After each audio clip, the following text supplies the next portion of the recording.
Oh, I think, yeah, that's it right there.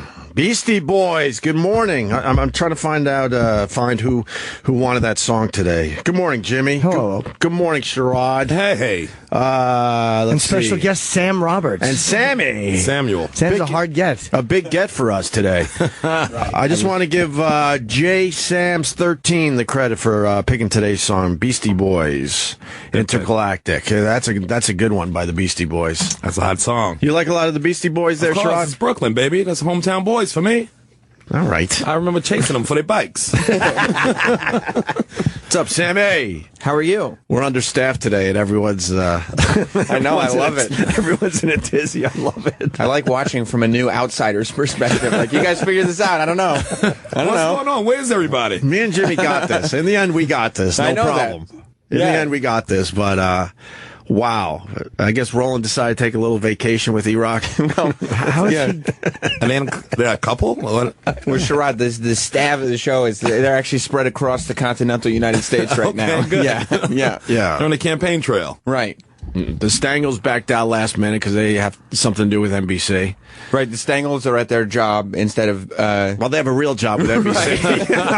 It's just such a clusterfuck. The Stangles aren't at their hobby job today because they're at their real job. They always busy, those two fucking sons of bitches. Yeah, they got a lot going on. A lot of irons in the fire, those guys. I mean, I have no problem beating those guys up, but No. it needs to be said, I was trying to hire them in January, and this company moves extremely slow, and everyone was aware that they were going to have to tap out in June because they were filming a pilot for NBC as well. Their real job at NBC. Was it ever? I was actually just thinking, like, as we were talking about that, and again, it was everybody agreed on it, so it's not like it's casting blame on them. But was the discussion ever had, like, sometimes pilots get picked up, and then this would be a thing that? Well, I probably should have told you guys ahead of time that I only hired them for a year. I should have maybe told you guys that. You don't have to tell me anything. I mean, I'm out. Because if their pilot does get picked up, oh boy, are they gone.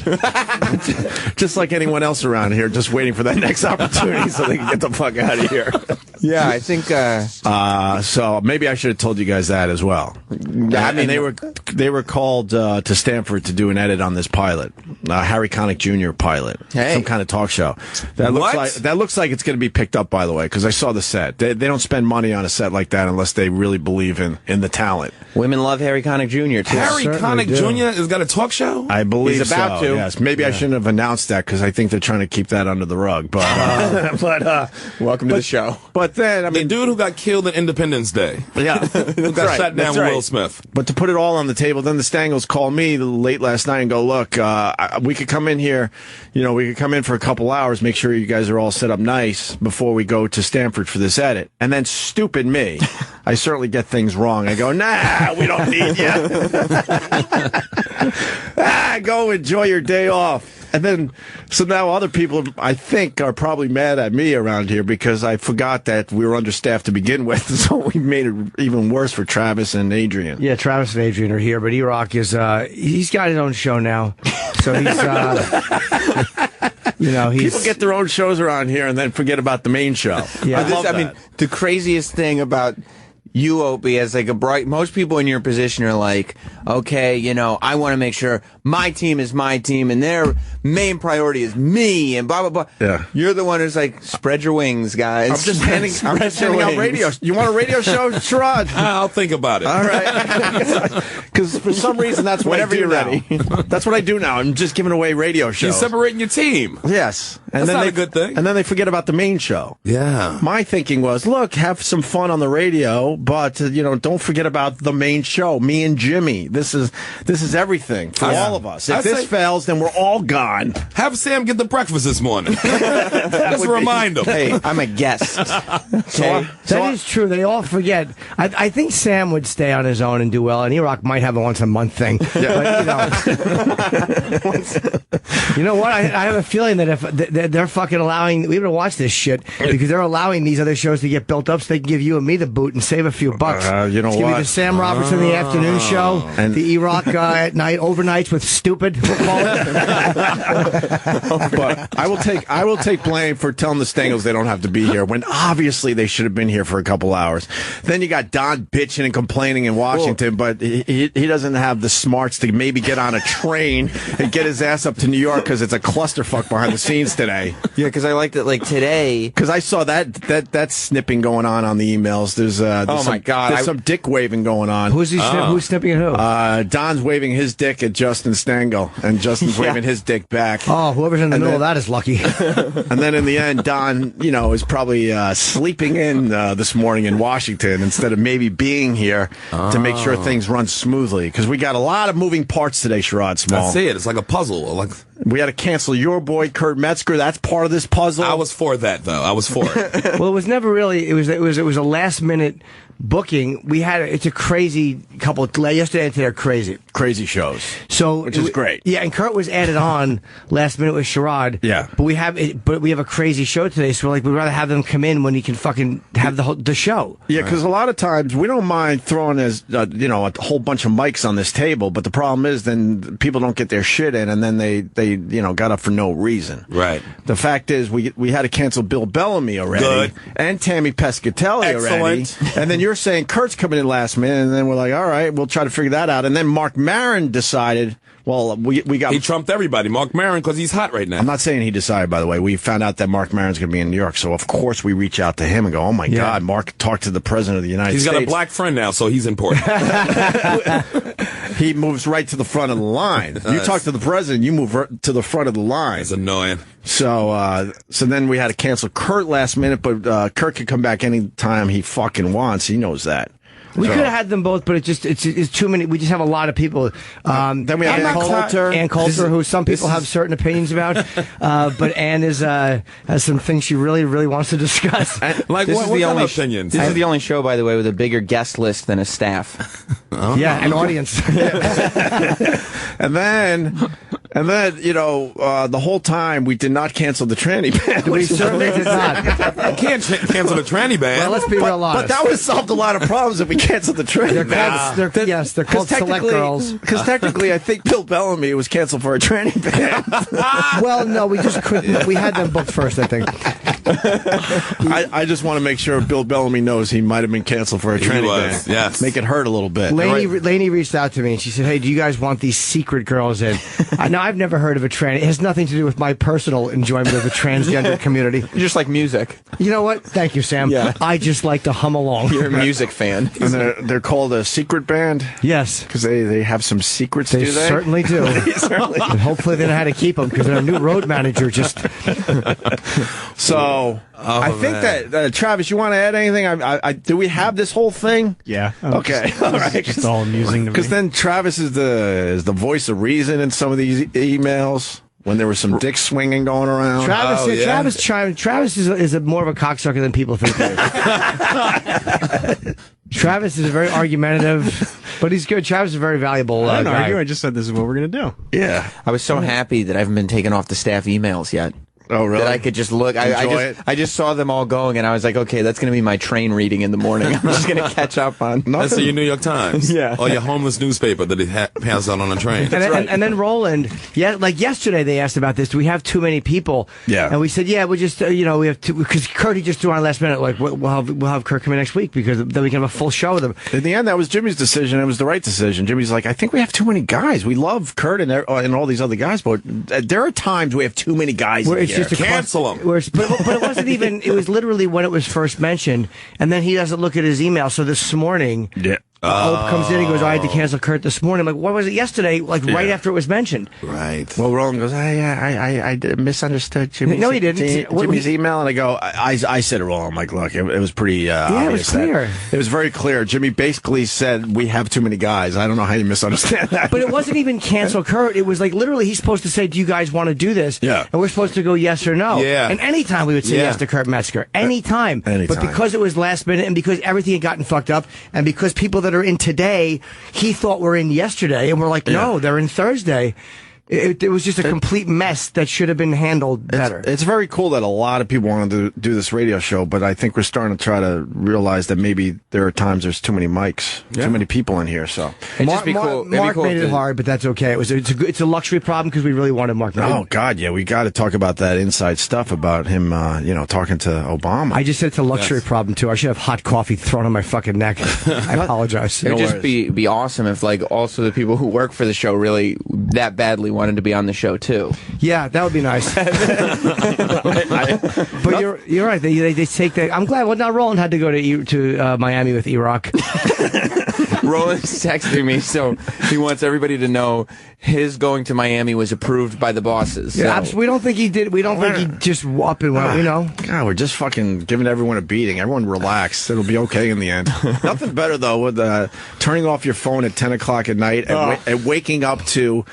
At least 6 emails, at least 12 text messages. I'm like, wow, I missed a lot after 10 o'clock last night. Especially when it's dick-waving emails. Oh, my God. And you can see it's from the same people, so you know there's some kind of chain email argument happening. Yes. Nothing better. You turn on your phone and you see text messages like, Ope, are you there? Oh, are you awake? And I'm just having a good snooze. Good for you. As all hell's breaking loose. Well, let's see what time I called Justin Stangl last night after I got a text message from him, which was I literally thought somebody had died. Really? Yeah, because he texted me late at night, and he never does that. Yeah. Hold on. Let's see what time these texts came in. And I'm like, fucking, okay. He goes, can I call you? You there? It's Justin. I'm like, what the fuck? Did Eric hang himself? He's learning from Eric on how to send texts. What time was that? 10:48, which is that's late. That's late. Which is later than normally I would hear from those guys. So I saw that a little after 11:15. I called him. I'm like, I hope everybody's. I thought somebody was in trouble. Can I read my text messages, which are pretty much the same time as yours? Yes. 10:35, which means I'm already 35 minutes into my respite. Justin, you sleeping? And then in capital letters, you there? That's 1 minute later. 2 minutes later from that, hey, you there? He's a psycho. And then 3 minutes from that, with a lot of exclamation points. We have an issue. Are you He knows awake? it's not yelling through a window, right? It's text message, right? What an idiot. Oh, and I just wake up, big yawn, and I turn my phone on. It's like just all hell. I like that. And I love this shit. You're like, I got this. Yeah, no we got problem. in the end. I got this. In the end, all of us. No, I shouldn't say just me and Jimmy. Me and Jimmy and Travis and Adrian and Sherrod, who's sitting in, and a little bit of Sam. We got this. We're good. We got it. We got it. It just shows the clusterfuck behind the scenes, though. Yeah. And Don's trying to wave his stupid dick around. It's like, Don, if you oversee the channel, then get on a fucking train. You know we have literally 2 guys here today. What is he down in D.C.? He lives in D.C.? Yeah. Oh, that son of a bitch commutes. I wanted to get back to the crib. Well, he gets to do it's so fucked up. He gets to do, like, this show part-time as well. He shows up a couple days. Shakes his dick around and leaves. Dicks around and then gets back on a train. Oh. And now he's going to be mad at me for saying that. I hope he's listening. Oh, yeah. The text will come in any second. All right. So far, they seem very rational. I'm reading between. I've not read these. This is also a morning treat for me to wake up. I used to ask you, how would you go to bed? And I couldn't comprehend turning my phone off. Yeah. And then I got caught dirty texting. So I said, let's keep the phone never vibrating. So my phone never vibrates. The only reason I see the phone is when I pick it up. And that's why I check it incessantly, because I have no notifications. That's how my phone is. Yeah, it's a smart business. It's easier to do it that way. So now I go to bed and it literally never wakes me up.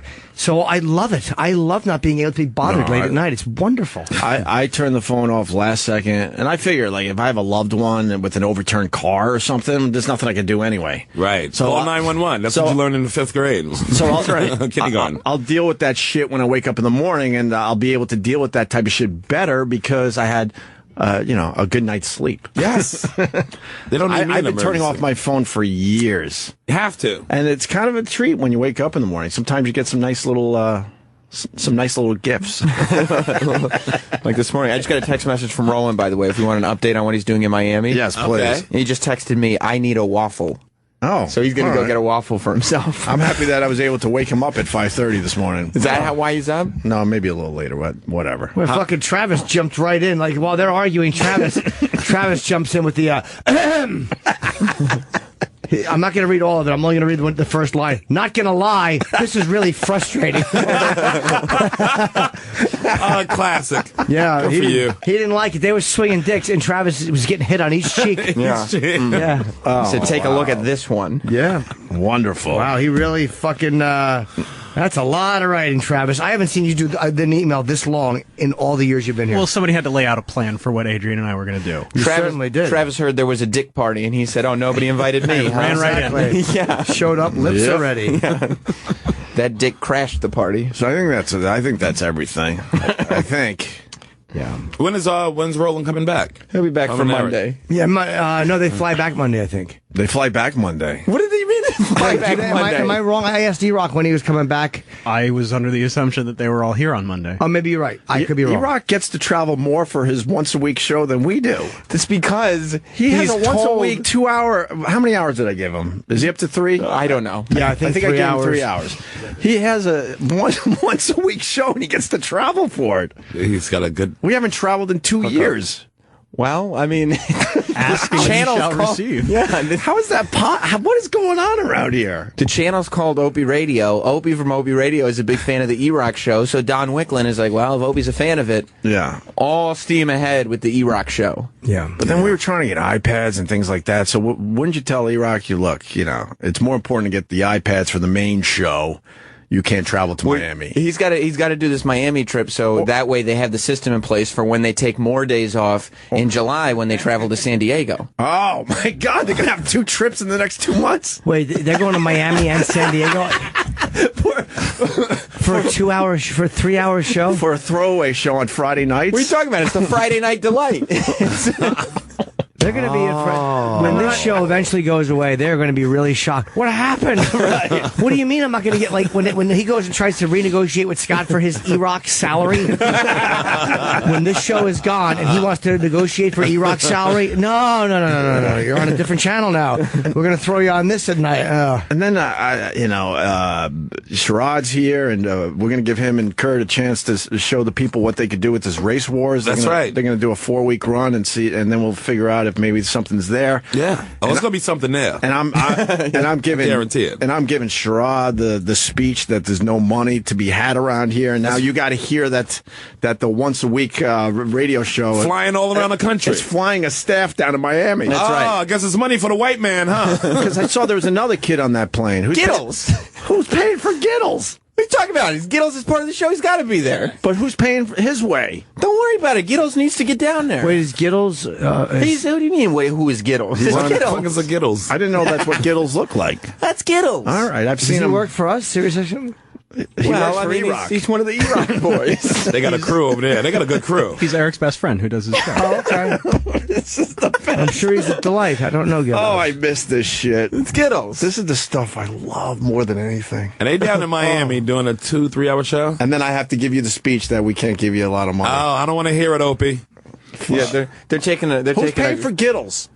They got to take a couple Who's days. paying for Giddles? I saw him on the plane. I don't know. I mean, Is Giddles paying his own way? I wouldn't think that's No, the show's paying Travis for is it. shaking his head. No. Giddles has to be there. How long?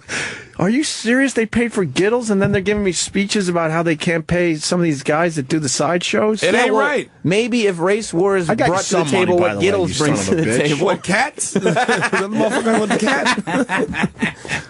Giddle spent all that iPad money you wanted. Hey, I wonder if that lady that runs Howard's channel is available for some fucking...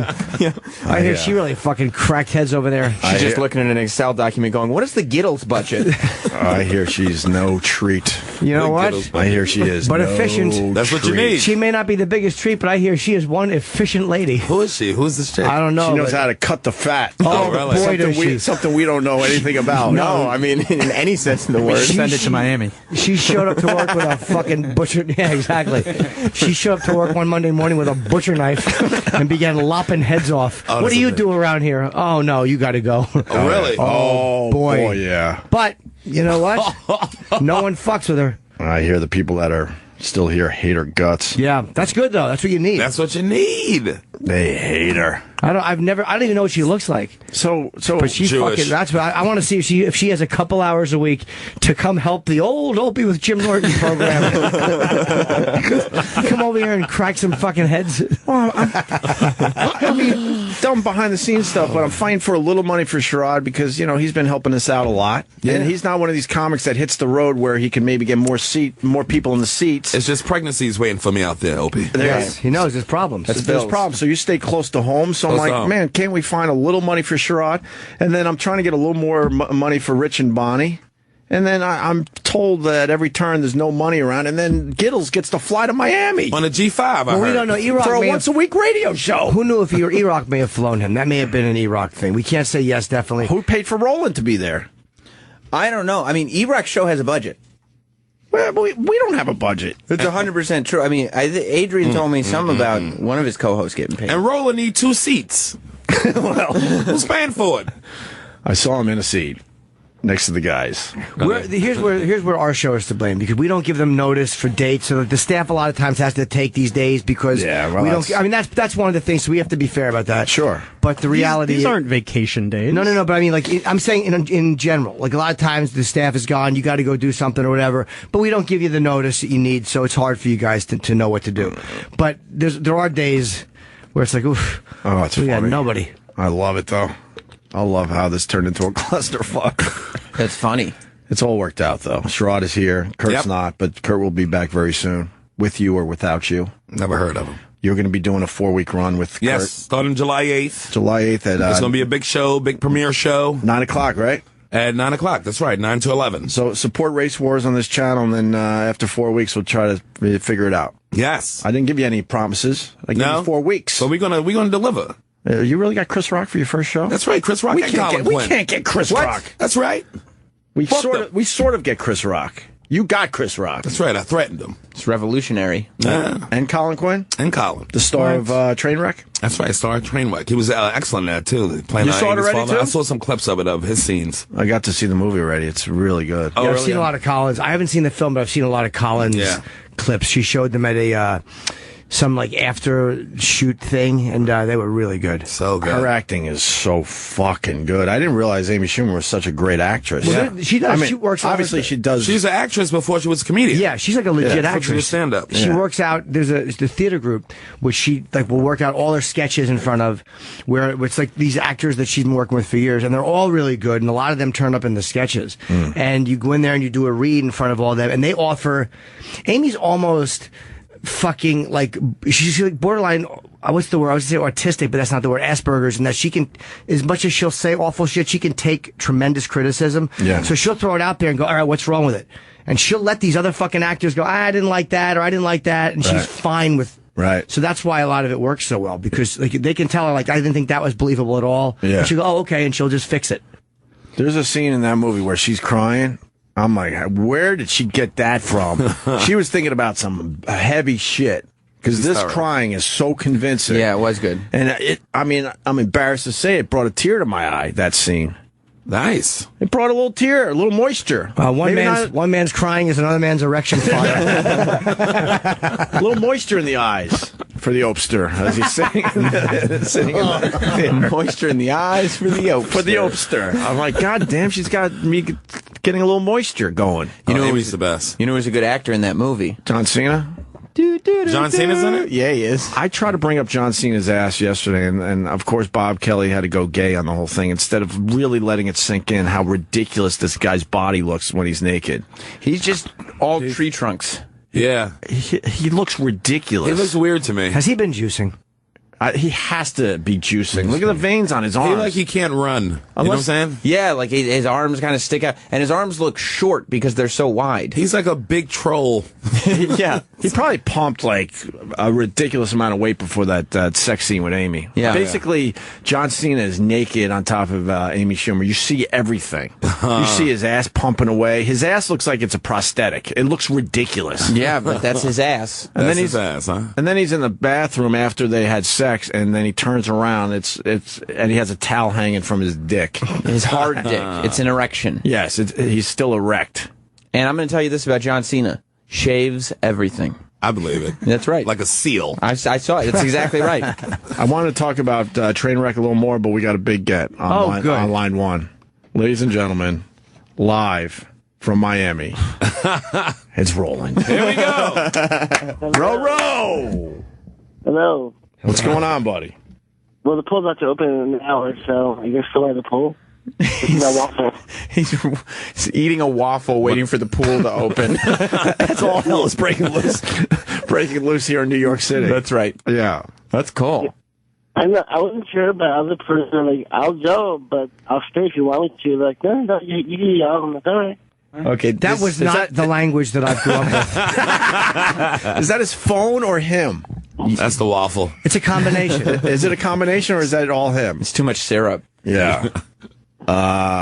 What'd you say? You would have stayed? Oh, no, I said I would stay. I go, I could go or stay. And they go, you can go. I'm like, okay, I'll go to Comic-Con.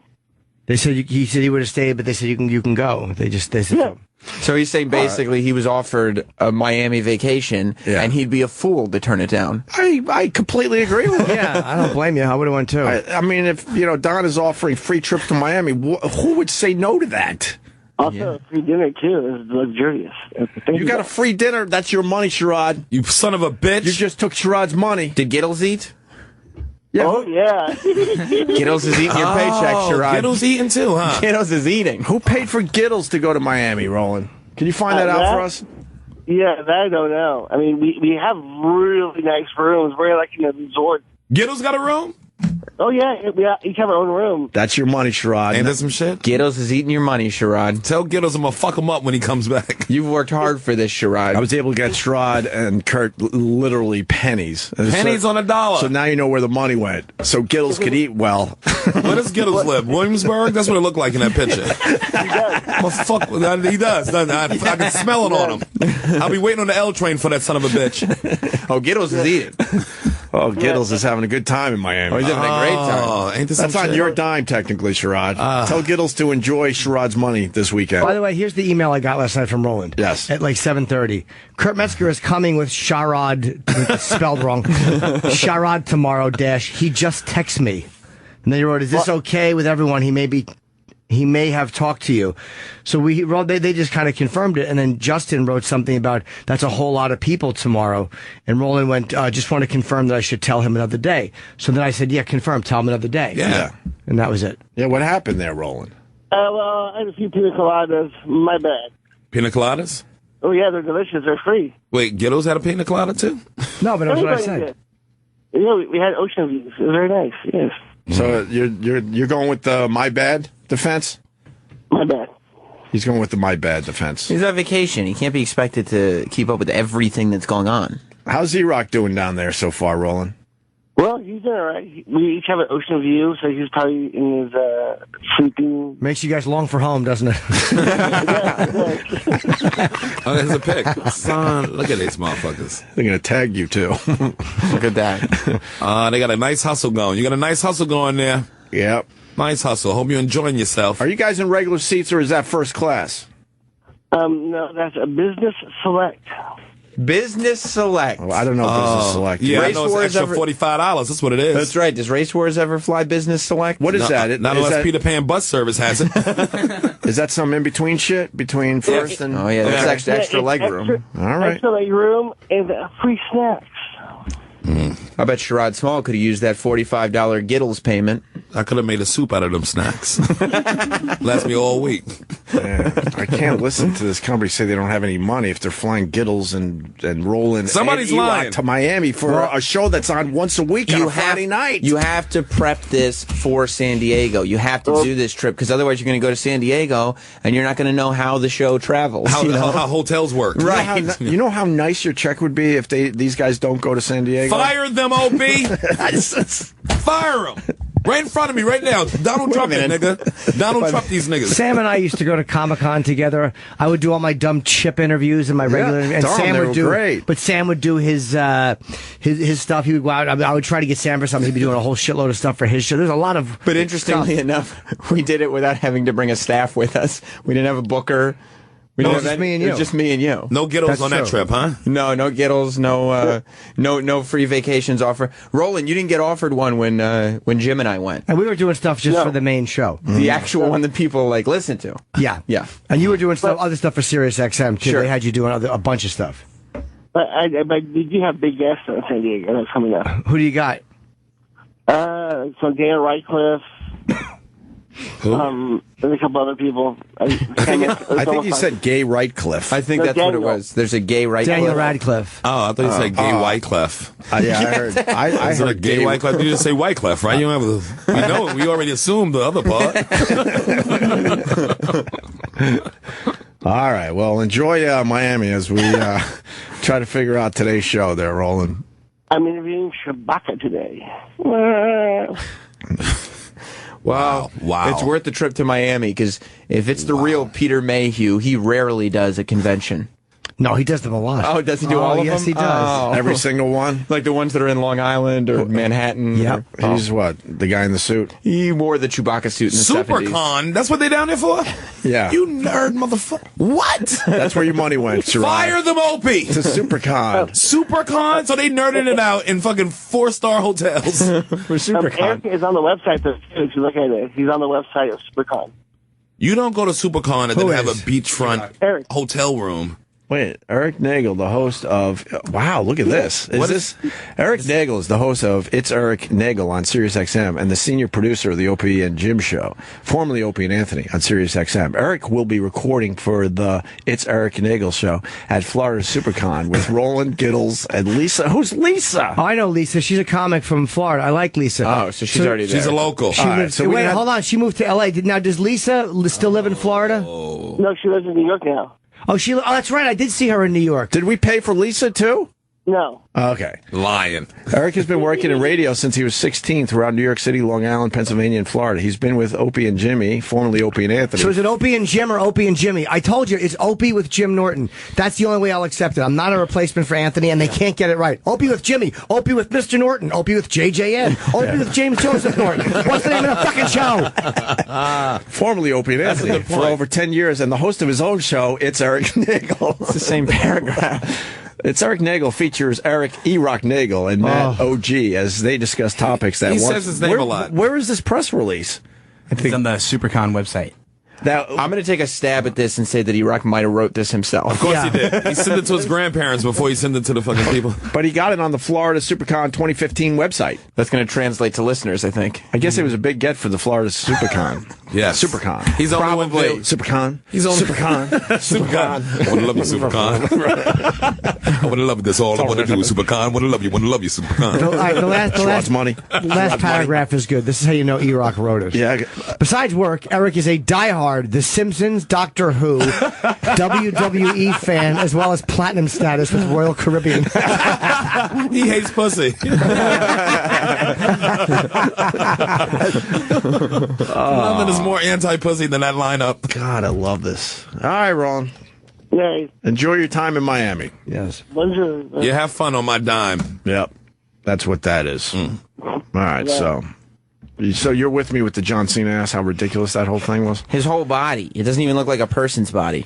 So he's got to be juicing. He's like a He-Man. I know a lot of those The guys. WWE drug test is very stringent. Yeah, right. I know a lot of these guys, when they film a scene like that, they pump their shit up right before the cameras roll. I'm sure he's pumping right before the cameras got turned on. He's He's do a whole huge bunch dude. of push-ups or whatever the fuck. He was in the bodybuilding profession before he was a sports entertainer. Yeah. Which one of those divas he smashing? He smashing on those divas. Nikki Bella. Yeah. That's the one I like. That's the good Bella. It's the She got a thick little Bella. more, yeah, she got a little more meat on her Bella. Oh, yeah, she does. I need some meat on that Bella, baby. Nikki Bella's all right. I thought yeah, so, she too. is. Yeah, all right. I was hanging out with her. No, you weren't. You're hanging out with Nikki Bella? Yep, she was all over Yeah. me. She's a close talker, too. Oh no, she's fucking one of those. They don't understand that's inappropriate. I enjoy it. Right in your face. Is she? Yeah. She gets too And close. she'll touch your leg when Oh, she's that's laughing. okay. I like that. It's good. It's a good vibe. Oh, she knows how to work that shit. Yeah, she knows how to exactly work. what she's doing. Wow. I like girls like that. Matt Yeah. of Connecticut. It's a party. Business Select is $120 extra per ticket. That's the leg room. So they got bumped up? Opie, we need a meeting as soon as they come back. Hold on, that's a minimum of $360 I could have handed you today. A minimum. Right now, that would be 2 years of shows when you offer me to. Exactly. Wow. Maybe the company didn't pay for that. Maybe they actually, no, probably.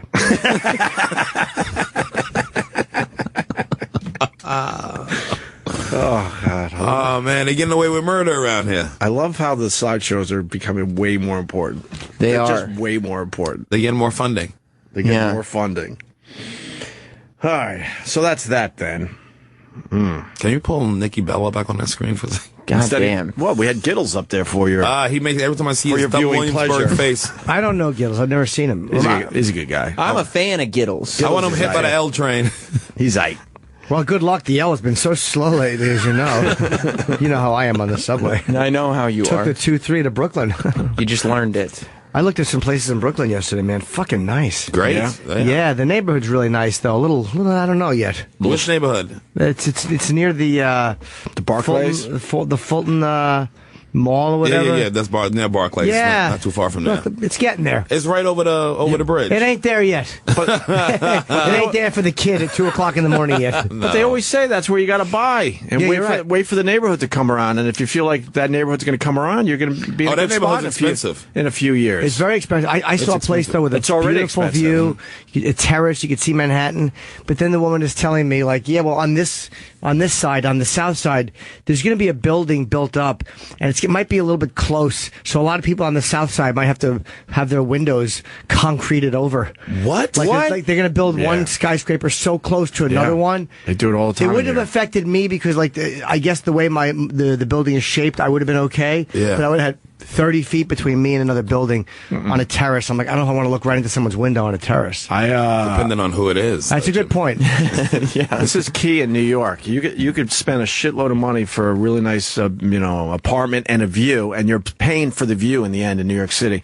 And then these motherfuckers a building will go up and take your view away, and then you're fucked. You lose all your money. Yeah, that's why you can't buy it for a view. You can't sell it for the price you bought it for. Yeah. When we were looking, God, it's got to be 6 or 7 years ago. Fordham, near Columbus Circle, sort of, that campus. Oh, yeah. There's a building that was right in the middle of campus with no buildings anywhere near it. And the lady just lied to her teeth saying, look, Fordham owns this property, so they'll never build. And look at your views. And we're like, this is a fucking amazing. Right. But I had an inkling in the back of my head. I'm like, something doesn't seem right. Fast forward 5 years, they did exactly what Jimmy's talking about. There are 2 buildings that went right up next to this beautiful building, just wiping out people's views. Wow. I mean, you could probably open your window. They didn't concrete them over, but you could probably open your window and pass like a fucking cup of sugar to the other building. The windows are that fucking close. Brutal. Yeah, they just destroy these poor people's views, and they had a little outdoor space, and there's now a building right in front of your outdoor space. But if you know that going in, like if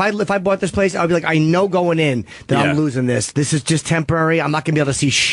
Maybe I could put a tree here and just look at that. Yeah. Then you're okay. You're going to lose it, though. The chances are, if you're in Manhattan, you're going to lose your view. But here's the problem. The brokers just lie to you. Like this lady, I think it was a lady, or maybe it was a man, maybe I shouldn't say it that way, whatever.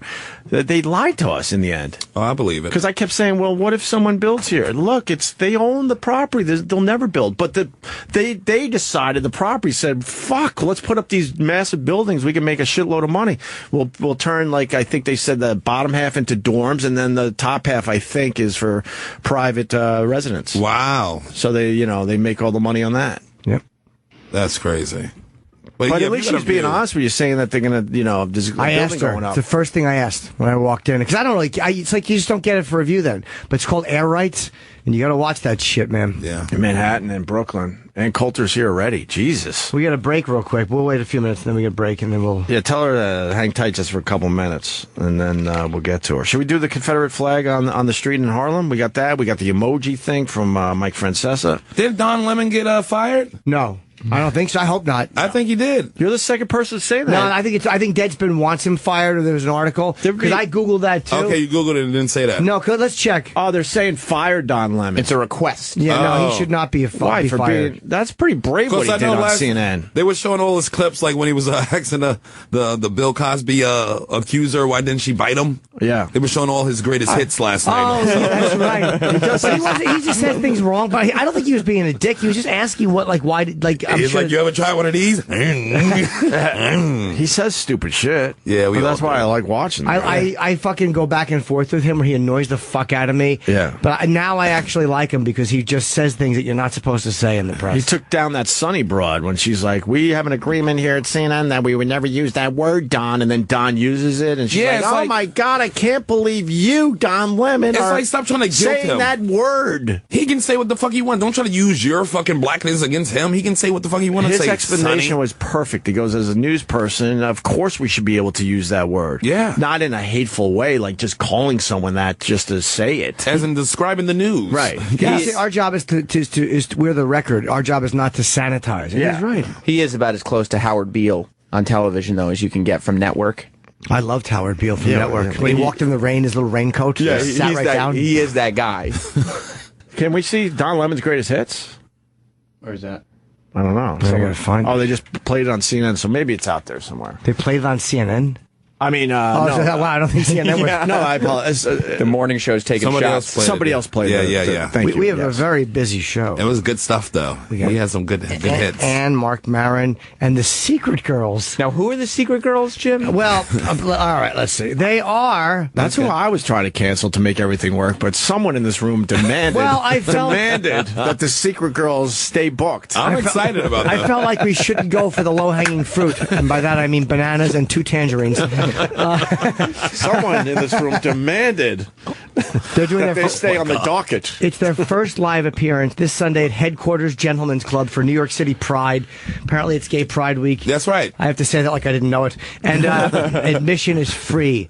So, I support these young ladies if they're good. And it's a new band, so you want to get on this bandwagon before they really skyrocket to fame. Well, it's almost like, why not? What the heck? Everyone's talking about Caitlyn Jenner and how happy they are and how great it is. You want to show how great it is?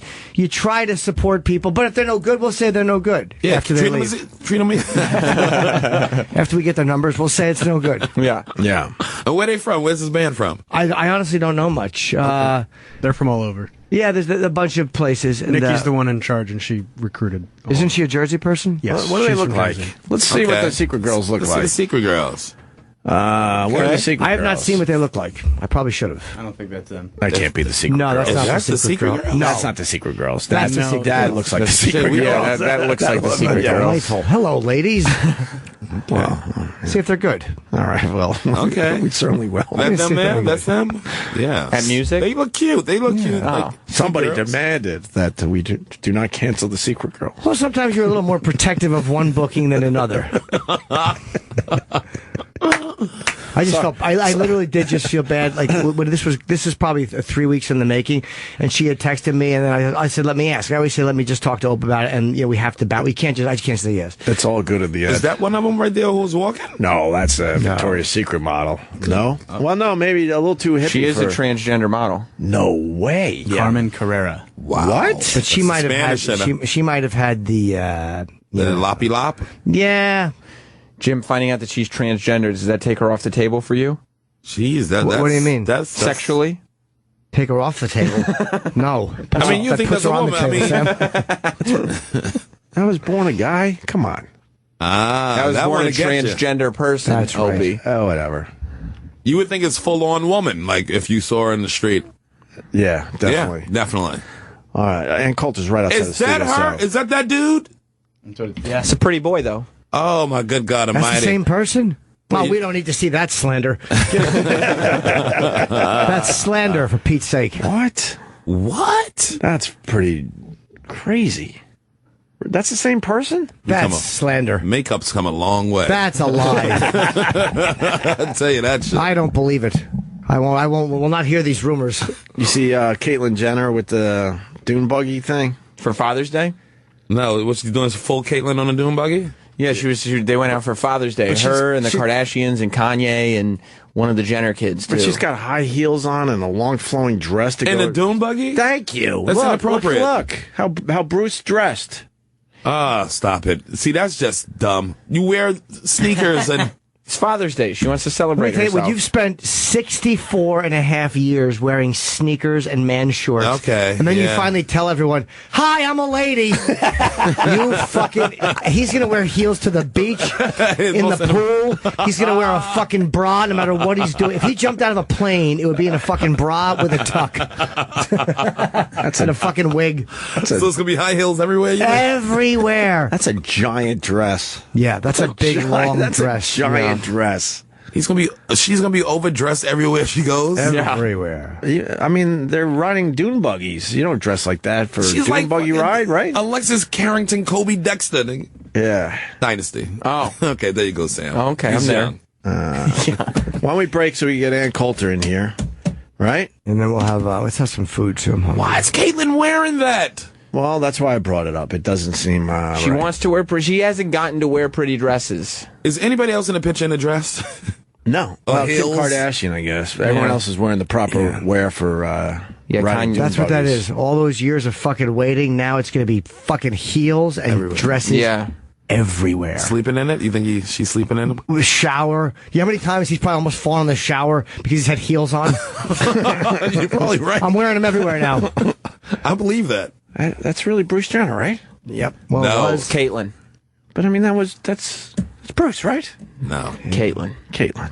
That's right. All right, I'm trying to get there. He's a woman now. She's a woman. Thank you, Not Sherrod. like a woman No, like your mother's a woman, like our mother's a woman, but it's different kind of women. You Right said there it now. properly a few weeks ago. It's like it's sort of its own category. Yeah. How do the women feel when the guys turn into women? It's hard to get them to talk dirty about it, believe me. Wouldn't they be a little pissed off at that? If the guy who turned into a woman looked better than them, Right. When I saw Caitlyn Jenner on the cover of Vanity, I was like, these other bitches got to get your shit together. Yes. This is a 65-year-old dude looking hotter than you. Yeah, but no one wanted to acknowledge there was a whole bunch of airbrushing going on to I'm just saying. cover up a lot of hurt. A little mascara wouldn't kill these bitches in the street. Sherrod That's all I'm raises a saying. very good point. They're fucking running past you, ladies. Running right past you in your dress. Yeah, but then you right. saw the probably transgender person that didn't have the budget when she the black lady man with the green wig that saw the cop car chase thing, the viral star that's from a different. couple of weeks ago. That's more of a transvestite, I think. She didn't exactly have the resources that Caitlyn Jenner Oh, did. So. no. Yeah, I wouldn't say Oh. that's not good. That's like a slee stack. Courtney Barnes. Yeah, that's great.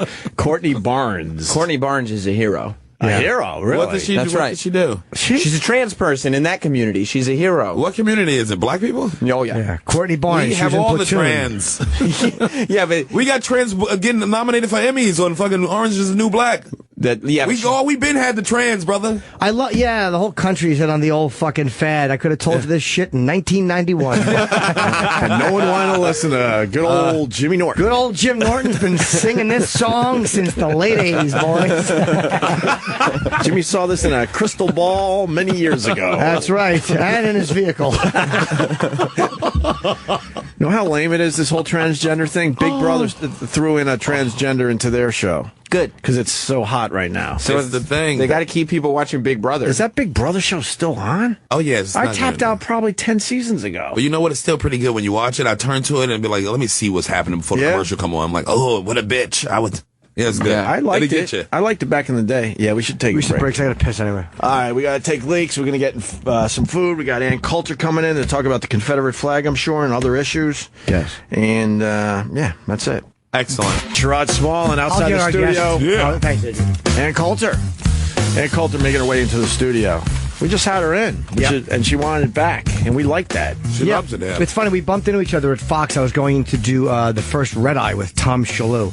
How was it? It was actually good, man. Tom's a good host, and I knew he Tom's would great. be. Yeah. And he's a creep, but he's a good host. And I saw Ann in the lobby. We just chatted, and she's like, I would love to come back, so I'm leaving town for a while. She's like, I love your show. I love coming on. I'm like, okay. Nice. Very It's good. good peoples. Yeah. Yes. Here's me and Shalou with our girls in Central Park, Father's Day. Oh, very nice. there? Hello. Let me see that picture. Yeah. Sherrod's daughter. I never saw your daughter. Oh, really? Yeah, she's very cute. Oh, you're so cute. It's Tom Shalou's two daughters and my daughter. Look at you guys. I didn't know you had a daughter. I'm a mystery. Yeah. I'm a mystery. I saw Wrapped in an Sherrod enigma. every night for years and didn't know he had a daughter. I had no idea. My business ain't show business, Jimmy. Yeah. You do Sherrod's doing all right, man. Very nice. Yeah. What's up, man? How are you? Fine, thank you. Thank you for having me again. I hear the phones lit up last time. Yes, they did. Didn't they have, he just told me that, didn't they have a Saturday Night Live thing where they had some guest on who was totally politically incorrect and you could see the lights coming on with everything the person said? So that's what I'm imagining. I'm going to see if I can find that sketch for you. Yes, some positive, some may have disagreed. Yes. You get them reacting, that's for sure. Yeah, you get them riled up. That's the best thing. And you have no problem with like the haters and stuff. You just laugh No, at that I shit. actually get uncomfortable in front of friendly audiences. Really? Yeah, because, I always feel like I'm Bill Maher in front of his suck-up audience. It makes you uncomfortable. And, he doesn't like it either, in his defense, but They stink, that audience. Yeah. I much prefer a hostile audience. Yeah. They're way more fun. And just fight it out with them. Yeah. Yeah. Because if you're in front of people that agree with everything, it's like then you say something, they give you the applause break. You're like, Exactly. Yes. And you stop saying things that will get them to applaud that you normally would have said. yes. Because you just gets embarrassing after a while. Exactly. Yeah. It's like embarrassing. It's like dancing in front of your family. Oh, you're so wonderful. That's why I go to Fox News. I go to the front lines of everybody who say different things. Yeah. That's where the most fun is. People ask about CNN. They're like, what are you, Fox shill? Dude, I love it. I would gladly do CNN or whatever if they had comedians on, but Fox puts comics on every show. Every show, they always do. And CNN just takes themselves way too seriously. Yeah. They cannot fucking relax over there. Only Did you Don see Lemon. you see the Don Lemon discussion? No. Where he went at it with that Sonny broad, that old lawyer that's now About about nigger saying nigger on Oh, no, I wish I'd seen it. I liked Don Lemon was great. He was You see great. that Good for exchange? him. Because Yeah. she's screaming and yelling like, we have an agreement here at CNN that we would never use that word. Then Don Lemon uses the word and she loses her mind. I can't believe you, Yeah. Don Lemon, is using that It's word like, on CNN. Stop trying to guilt him like he can't use words. If you choose not to say that word, Sonny, then don't say it. But you can't talk for him. Right. Can you find that? Yeah. Can we play this I'd just a love to little There it hear is bit? right that. there. You'd like to hear I'd this? love to hear that. I love Don that. We're Lemon. turning you on to something here. This exchange, is that a good spot to? Yeah, I think so, too. All right, listen to know this. that this term was not used. It wasn't something that journalists could use, and it wasn't something that we aired on our network. But now, because the president said it, I have heard that word, a very that's hurtful not word, right. over and over and over That's again. not right. Just today. It is right. That's It not is right. right. No, I disagree with you. We have been able to use that word on this network for the entire 9 years that I've been here. We haven't Our done guidance it. Has, We yes, haven't we have. done it. I've used it. I've done it the entire time that I've been here. And the guidance Thank has you. been, if the anchor is comfortable saying the word, the anchor can say the word on this network. That has Don, been the we guidance had a for the- correspondent a couple of years ago, and I've been here for But 6, the 7 correspondent years. said and that said correspondent that- was not but the was reprimanded correspondent- for using that term. No, she was not. She was reprimanded for using an expletive, not for Well, using that word. that's even worse, That- Don, and that because word that is not means an- that that using word is an not an expletive is expletive. worse than using a racial epithet. But it's That's not. what She you're was saying, using and the it's no. inappropriate. If she was on television calling someone that word, then yes, she should be suspended for it. Yes. But if she's on television using that word in context as to what someone said or what was used in a court of law or what have you, then no one should be suspended for that. We should not sanitize that word by saying this person called such and such the N-word. No, that person didn't call that person the N-word. That person called Sonny. I know you're going to get upset. That person called you or that person a nigger. They didn't say the I N-word. can't you. believe, As journalists, Don, No, kid, no, As I'm getting journalists, excited. African American man Conveyors- is going to use that word just Of course, so flippantly. because Words we're matter, using and it- you should know that. Shut up, I'm bitch. glad you know that. I makes have me said angry. the entire time that I've been here, I don't think we should bastardize a word. I don't Yeah. think it should be used freely in songs over and over again. shouldn't But use if it you're at using all. it in context of a story, What a dummy. and it is relevant, you should be able to say it. In fact, I encourage people to say it because I think You're you should hear encouraging the people to use a because you racial should hear epithet. the impact of the word. No, I'm not encouraging people to call people the N-word. I'm using it historically. If I'm a journalist, journalists are part of the record. Thank It you. is our job to convey the truth and to tell people reality. It is It's also not our job to realize it's not our job that there to are certain words that sanitize a should word. not be used. a baby it is in the also adult. It should our be used job if you're to calling use someone- our conscience. if you're- to Keep use pause our right there. right there. He's 100% right, and she's 100% wrong. Absolutely. It's our job to use our journalistic conscience. No, it's not. That's when we run into problems. Yes, you're trying to shape them. You put your cameras in the faces of parents whose kids were just killed. Where's your journalistic conscience then? Don't get me started. I'm saying they're hypocrites, are you? He's annoyed me, but man, I really like him lately. And I'm like, I will never badmouth Don Lemon again until he annoys me. Until he annoys you. You like him, though? I like him a lot. I've always liked him. He's not like the rest of them. I have a simple rule on the N-word. I think blacks can use it, and I can't. Really? I was trying to get. I'm surprised to hear you say that. Well, I'm not a comedian. Well, neither am I, but it doesn't stop me. Oh, shit. Jim hitting myself. But I do think it probably would be a good thing not to have that rule and have it be overused so it no longer has the impact. I think it's I just already, don't want to lead the way. You can't put the hate behind it. I think it's already being overused. I really do. In some cases, it is. Oh God, you walk around Manhattan. All the kids are yelling. All the kids yelling all day long. I was trying to get kids, in, though, right? Yeah. No, not always. Really? Oh, thank you, Sherrod. Puerto Rican kids. Puerto Ricans. White kids don't say it unless they make sure that the music can be heard that they're singing along to. I've seen white kids, but they're usually with black kids that look a little more nerdy. Okay. You know, they're a little aware that they probably could say it in front of. Opie, I was trying to get Ann to say nigga so bad on my podcast because it would buy my mother a house. Here's a way she can say nigga and it can work for the black community. I do think anyone could. I think anyone should say the word. I personally have a tough time saying it. Yeah. I have a tough time stopping. I have said it. He's like Fonzie trying to say wrong. Sorry. I certainly I've said it, but I don't feel comfortable saying it. Yeah. I'm surprised that you think Yes, that way. the only one. I'm really surprised you think that way. It's the only one, but as Sherrod knows, and Don Lemon knows, and actually assiduous readers of mine know, blacks are different from any other group. And a point I make heavily in my book, these people who arrived, yesterday come in and think they can boss us around with our language. You can't say illegal immigrant. It's like telling the NAACP you can't use the word lynching. Yeah. No, that is an extrajudicial execution. No, I'm a free American woman. Mm-hmm. Shut the F up. I'll say what I want to say. But blacks can do it because they have a special history because of slavery and Jim Crow laws. Lucky us.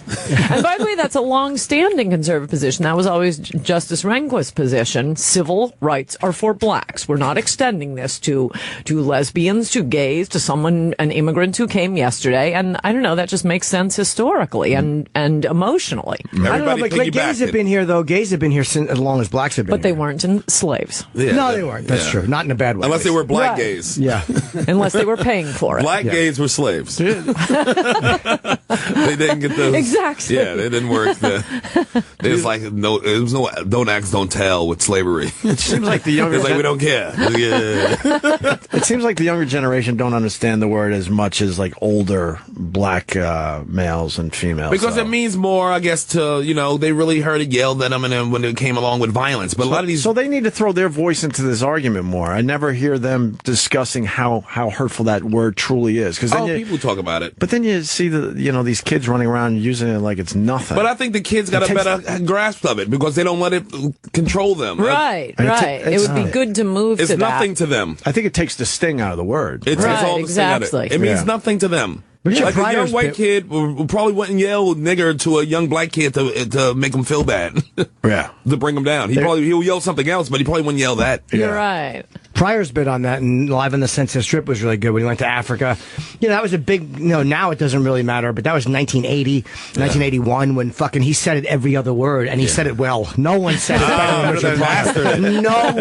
No one. And then all of a sudden he shocked everybody when he came out and he said, I'll never call another guy a black man. Yeah. And that was a big moment for in him. But again, I'm not saying that was a big moment for him. Good for him. But culturally that mattered back then. I'm not saying it should translate to now, but back then that mattered. Wouldn't it be helpful for someone like a Jay-Z or some real big entertainer to kind of do the Richard Pryor thing and say, look, I'm not using the word anymore? If the word that's good for them, though. That won't stop people from using it. But I don't know. I think that would have a huge effect on the youth of America. Like, oh, fuck. No? It was weird to hear it after he said that, because Pryor, with race and stuff, was so vocal. Yeah. And you knew he was really hardcore, and he was not exactly the most pro-white fella. You know what I mean? So when he said that, it had an impact because you felt that he meant it. That's what I think. Whereas, on the other hand, I would like to bring a word back, Negro. Because that was never an epithet.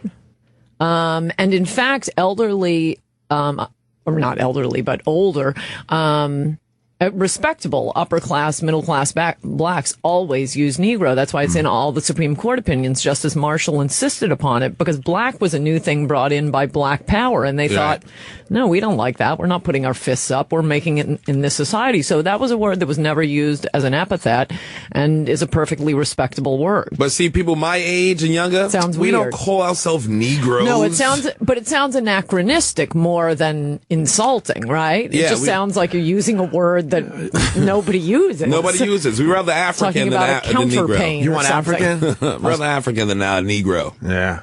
Yeah, but you need to distinguish yourselves from the immigrants who don't get special benefits. But if I did get a check from the United Negro College Fund, I wouldn't send it back. No, I'm not going to send it back. Exactly, yeah. Semantics. Man, it's hard to figure all this stuff. I think everyone's trying to do the right thing, and everyone's everyone's trying to be nice about it, and yet not lose our integrity, or you want to be able to speak freely, and you don't want to get punched in the face. But then again, you don't want to be soft. But then again, you don't want to be racist. Then again, I don't want to be insensitive. Then again, I want to be overly sensitive. It's like we're all just calling it. Everyone who doesn't have my opinion's a fucking faggot pussy. Hey, what are you, a fucking pussy? You don't believe what I'll yell it as loud as I want. There's a giant black man. No, sir, I believe N-word is appropriate. We're all fucking fake. All phonies, but everyone is trying to just do the right thing. Are you adding that to your act? Please do. No, because it's just off the cuff now. And if I try to do it in my act, I would do it wrong. Word nigger.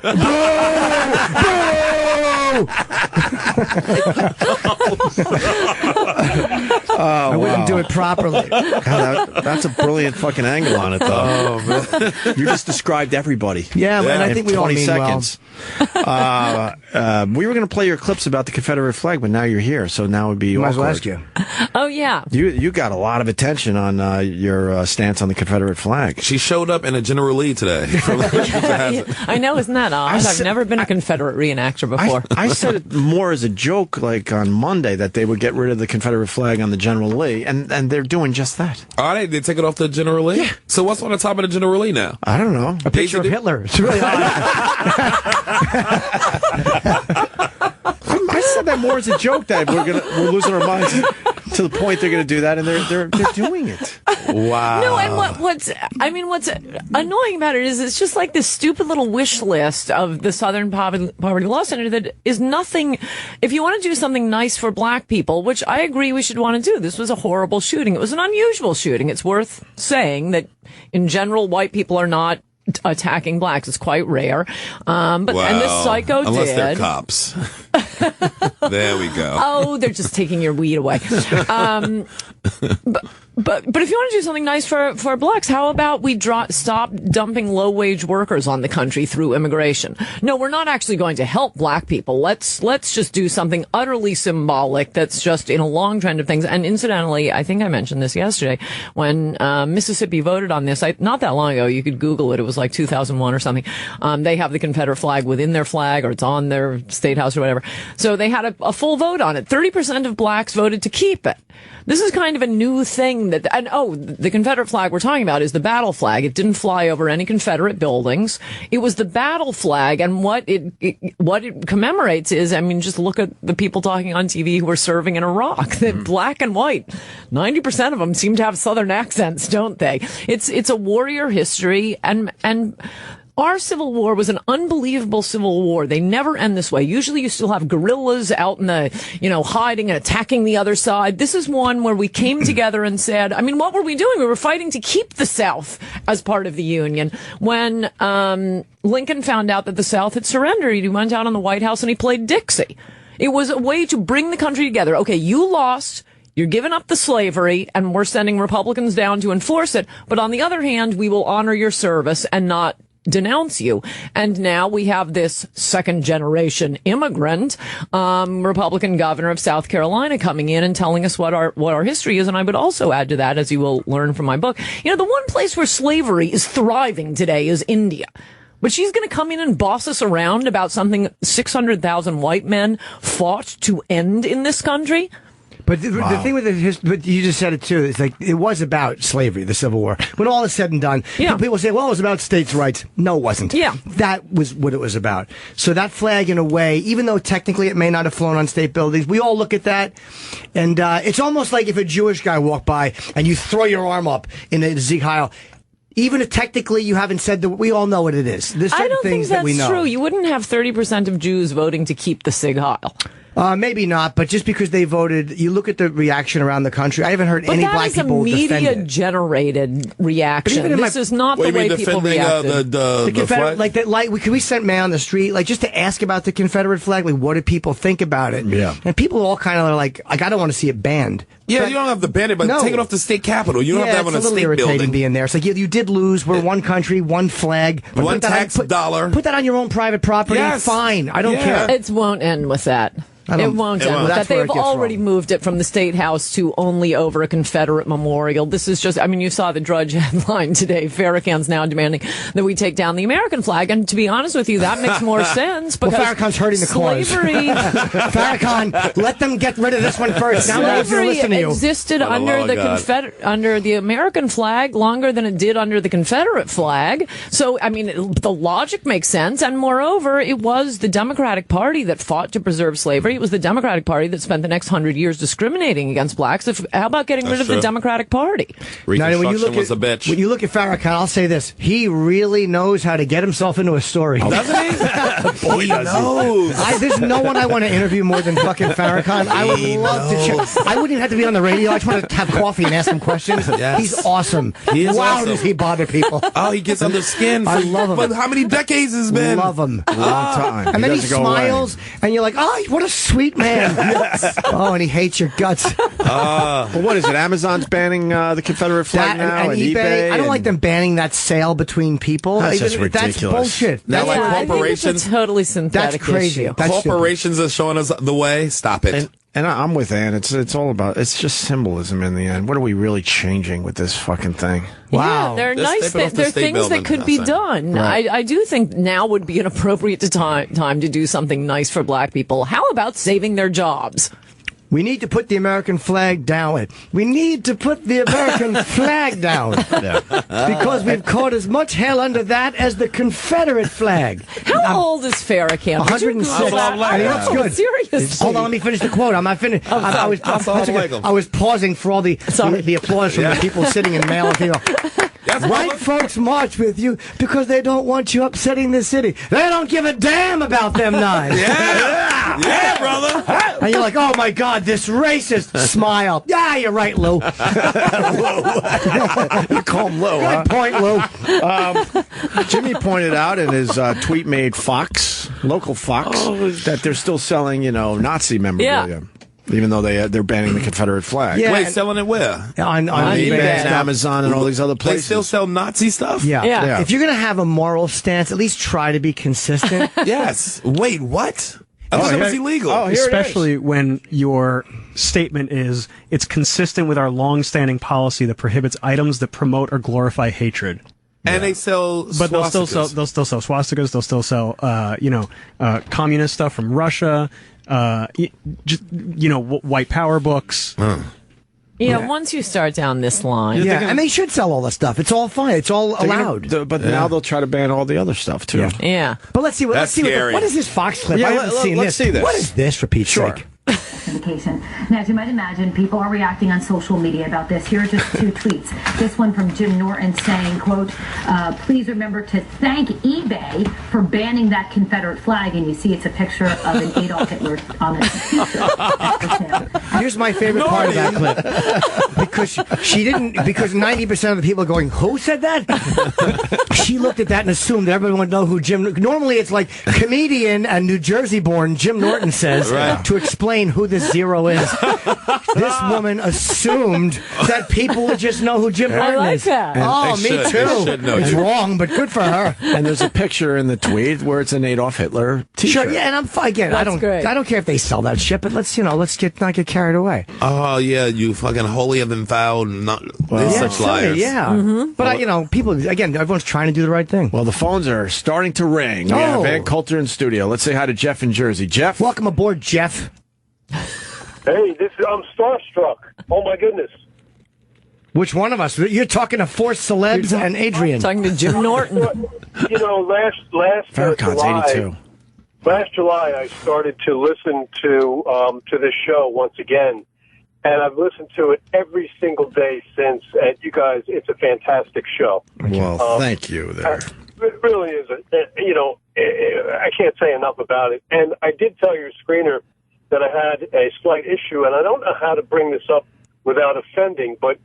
And right after you say something, you laugh, and I don't want to say it's annoying, but it's annoying. I focus on your laugh, so I just bring that to your attention. I like Ann Coulter's laugh.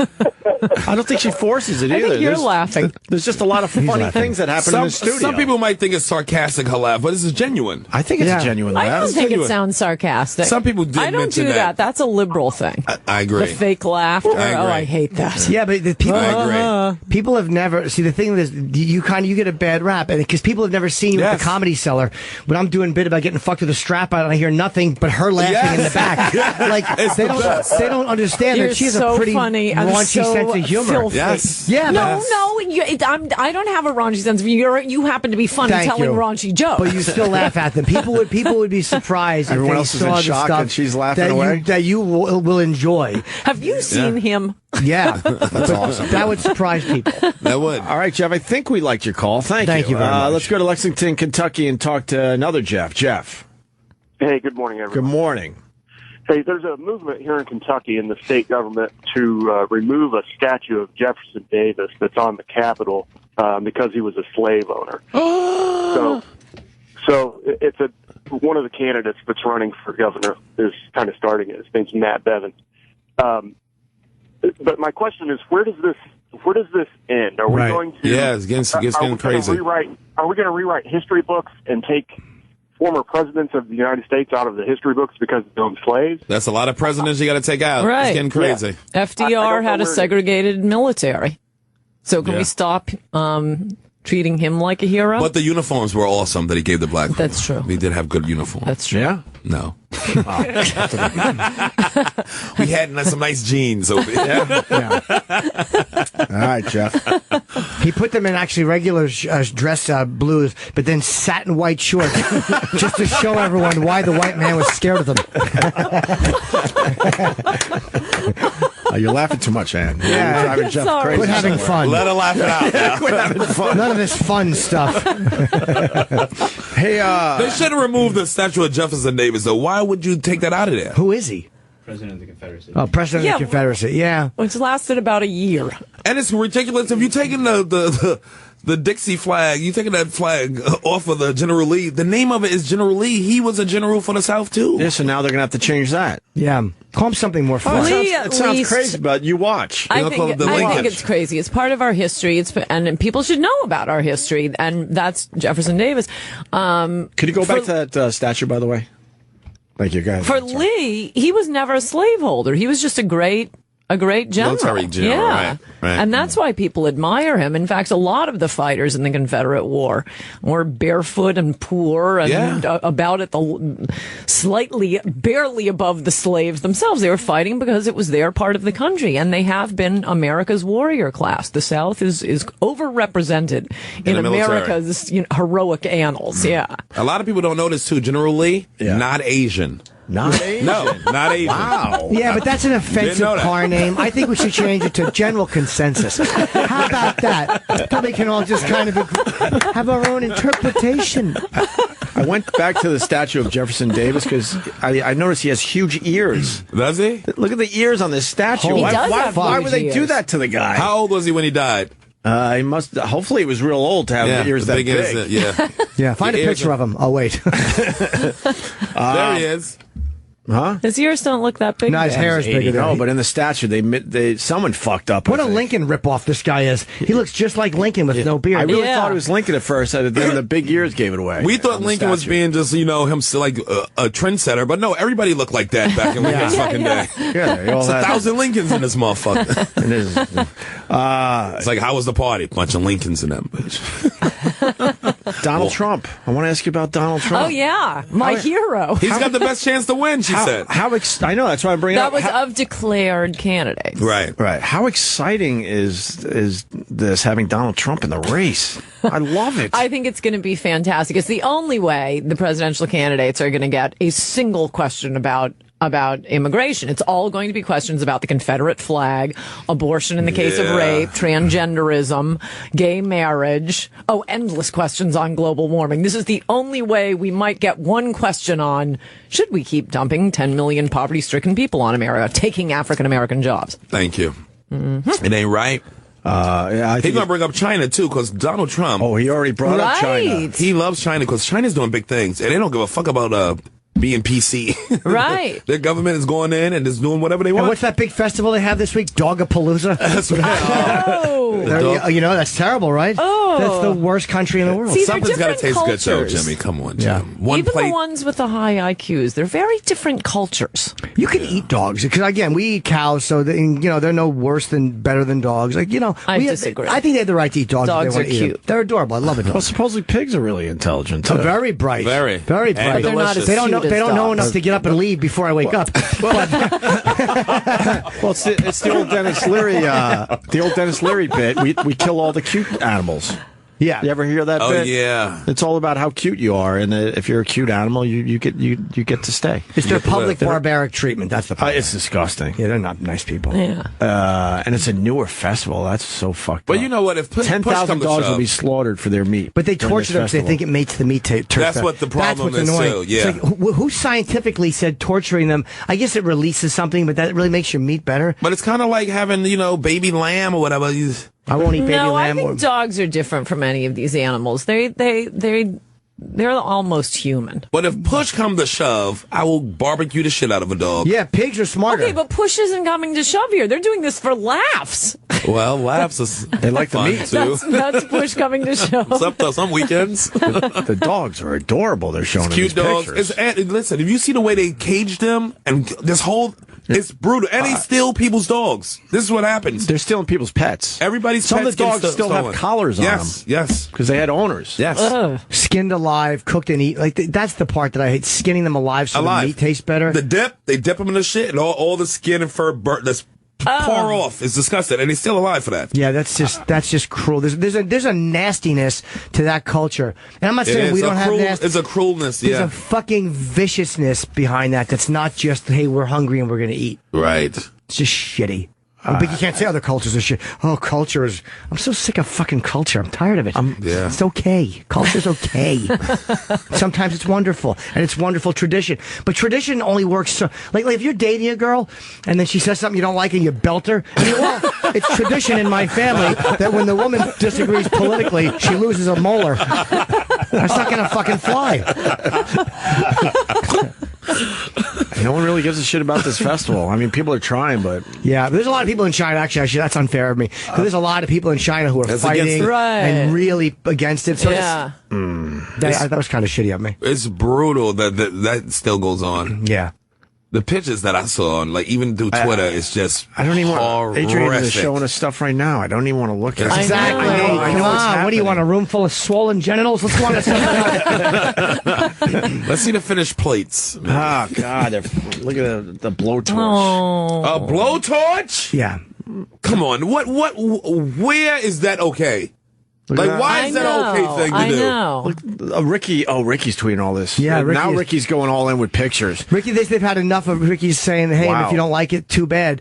Then get rid of the festival. Not don't worry about the pictures. We Good should for have him. got Ricky on the phone to talk about that. He's shooting a movie. He's probably not available. Maybe I'll bump into him on Tuesday. When is that? I don't care if you eat chicken. Yeah. When do you blowtorch a chicken to death like that? Why would you do that? Exactly. The worst that happens to chickens is they wind up in German pornography. And even then, they could walk away if they wanted to. They have a choice. You want to hear some sick audio today, Ann? We haven't played that one in a while. Is it chickens on German porn? Yeah, it's really awful. Seriously. It's a guy entering a chicken. It's not good. It's not appropriate. We have the audio. You want to hear it? Of course. It's not appropriate. It's really up to you, Ann Coulter. I don't know what my answer to that. I'm putting you on the spot. Yeah, take that image off. That's really sad to look at. Ricky Gervais tweeted a picture where they're lowering a dog into a pot of boiling water.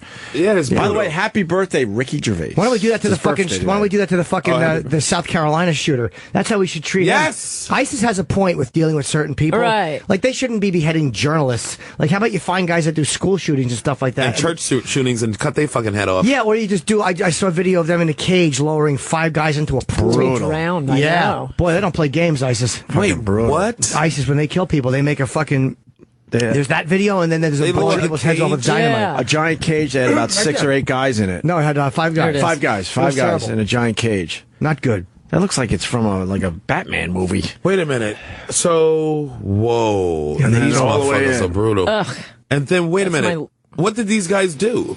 They were probably they don't know. They were either spies or they were just different type of. So they were good guys. Yeah, I don't know what they did. Oh my God! Shit. You never know. Go back to that. So then it goes under the water, and then the hands come up. The video cuts to high tech underwater cameras. Yeah. What? Oh, it does? They really are amazing. I think James Cameron produced this. They're very good. Show the men thrashing around until they lose consciousness and fall to the floor. Oh my God! I watched this video. It's a sick world. And they're praying. You watched this? I had to. They're praying as they go down. You had to. Yeah, I did, because that's why I'm like, well, you know what? They should be, when someone is fucking an ISIS, wants to be an ISIS fighter in the U.S., they should be arrested. This is why. Right. They should be. And maybe we shouldn't keep bringing them in. Yeah. Through immigration, is my thought. These guys should have paid attention to Houdini. They were fucking. At the end of it, there's one guy still breathing. There's one guy still breathing. Really? No. They pull him up. He's dead, though. But, like, they're His all brain's dead, dead. and there's one guy, like, and there's white foam coming out of his mouth. It's a horrible video. And then there's the one where they string all their heads together and put dynamite on each one of their heads, which is probably a pretty good way to go. That's a fast way to go. When your head build But up, they're though. The videotaping build up. it? Oh, well, not only they videotape it, but they edit it. That's like when they. you're. What's that? They locked the guys in an old car and shot it with a grenade launcher. Oh, wow, that's awful. That's a bad way. That one, yeah. Where they string them all together. And I don't know if the guys know what's happening, but they know it's bad news.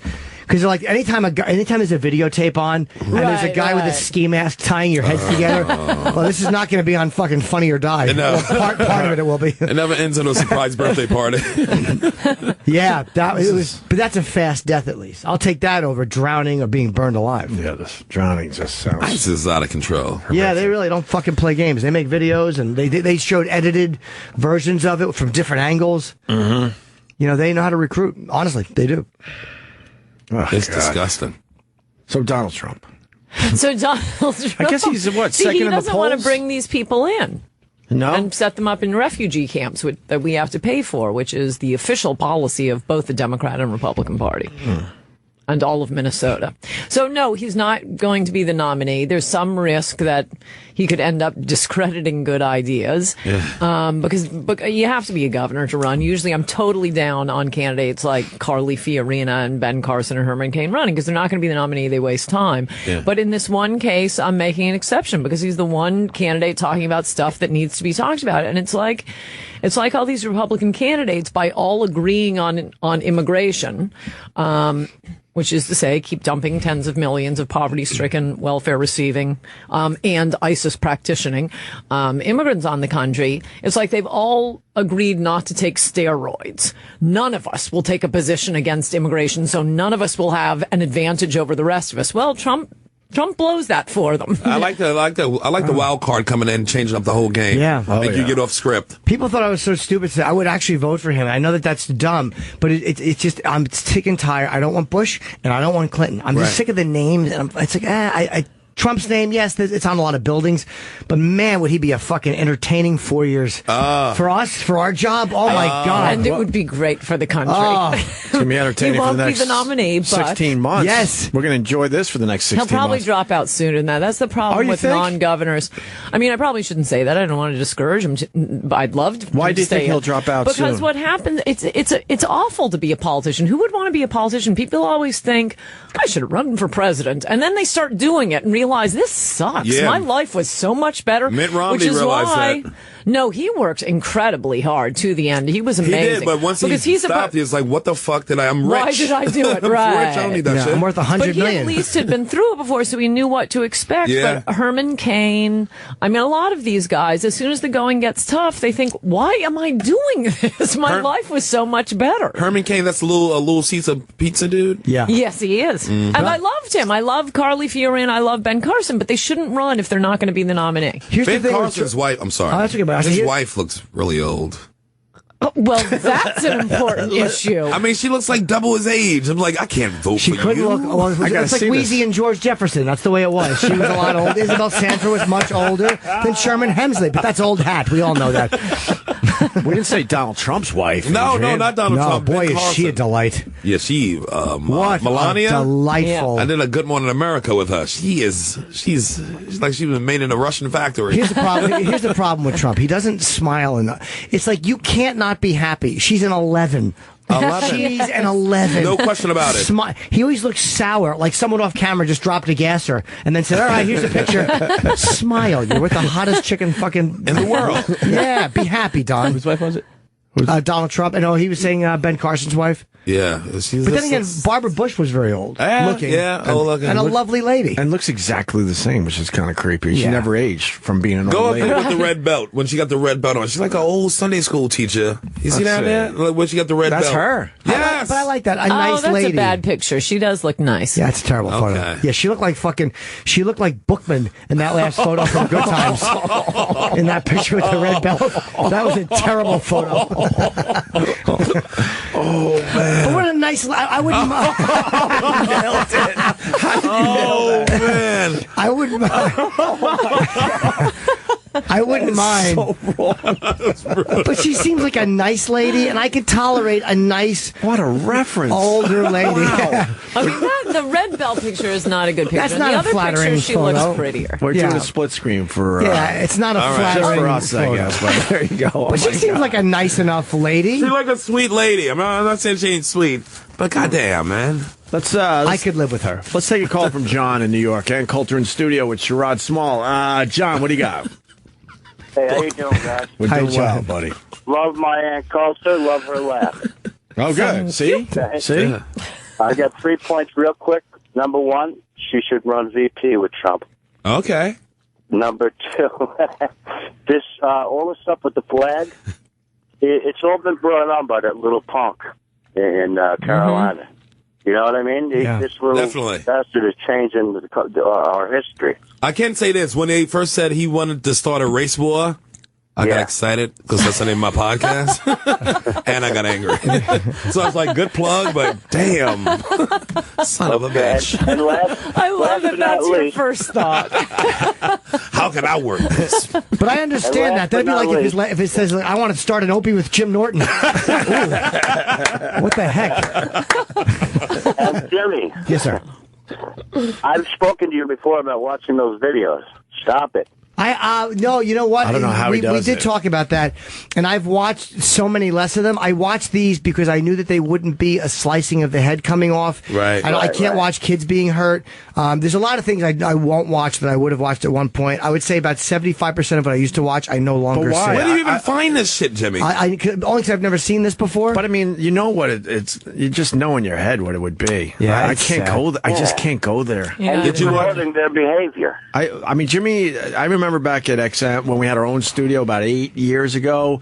We all tried to watch a beheading. I saw one They couldn't do partially, it, yeah. and I was done forever. Yeah. I don't need to go there. I realized where my fucking line was. Jimmy I likes agree. seeing dark shit like that. For a while, Jimmy was all in watching this dark shit. Did these you watch videos. Faces of Death back in the day? I watched but that was back such in the day. Half of cornball that shit was stuff. It was all fake. What, the monkey brain thing was Fake. fake? Yeah, the camera cuts and that the coroner's name was Francis B. Gross, Dr. B. Gross. Yeah. Oh, come I think they had a couple that were real, and then they didn't have Yeah. enough for tapes, and then there was all sorts of some fake news shit. footage they had that was real. They had some real news footage, clips and stuff. I couldn't watch Mattress Girl's porno video. What was What's that? that? Mattress You know, Girls. the Mattress Girl up at Columbia? No. She has a porn? Where have you people been? The girl who's been carrying the mattress. This is my favorite story all year. Yeah, the fake rape case. She's walking around accusing this guy at Columbia of rape. Sorry, I didn't think I'd have to explain this. She has a porn out? So then she calls it artwork, and it's in French. This is rape. So that's how you know it's artistic, because that's in French.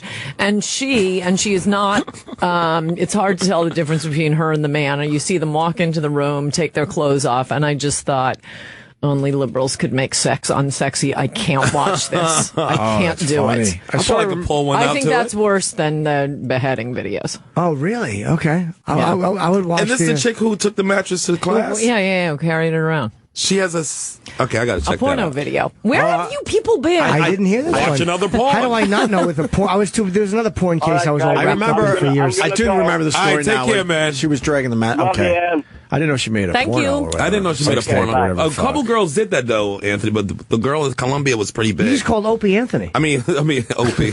Sorry. I confuse my white people. Just got a spit take from me. So anyway, Howard Stern. Oh my God. I got a spit take. Don't just hold on. Go ahead, Rob. I couldn't think of a black co-host. I got coffee everywhere. They call me Robin Quivers. You son of a bitch. What were you saying there, sir? I don't remember. I got a spit take. It was great. Oh my God, I haven't done a spit take in a long time. So let me ask you, how do you feel about Farrakhan? Do you like him or hate him, or are you kind of in the middle on him? Well, I like his tie. I do too. But no, I think it's sort of frustrating because they do dress so nicely.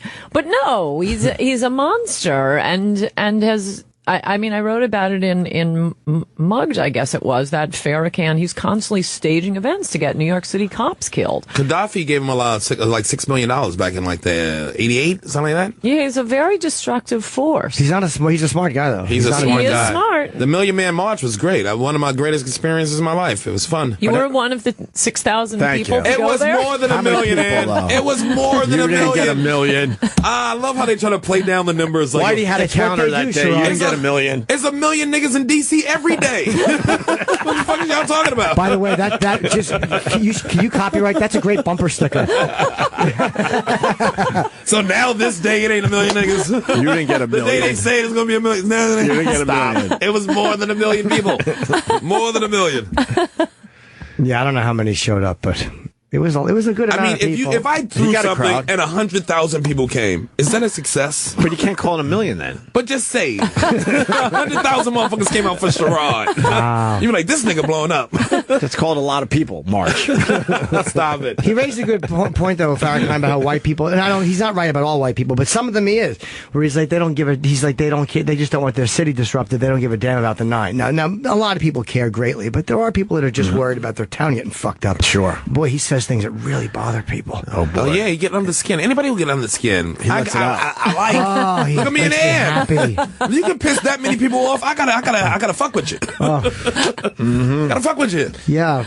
Robert E. Lee never owned slaves, which is false. That's true. And, wait, let's go to Jason in Ohio. Jason, go ahead.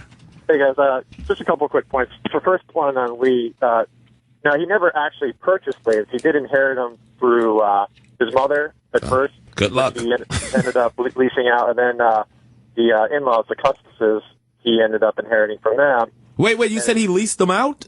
Yes, what you can do back in the day, his mother's estate was in a lot of debt, and he leased them out to settle off all her accounts back in the day.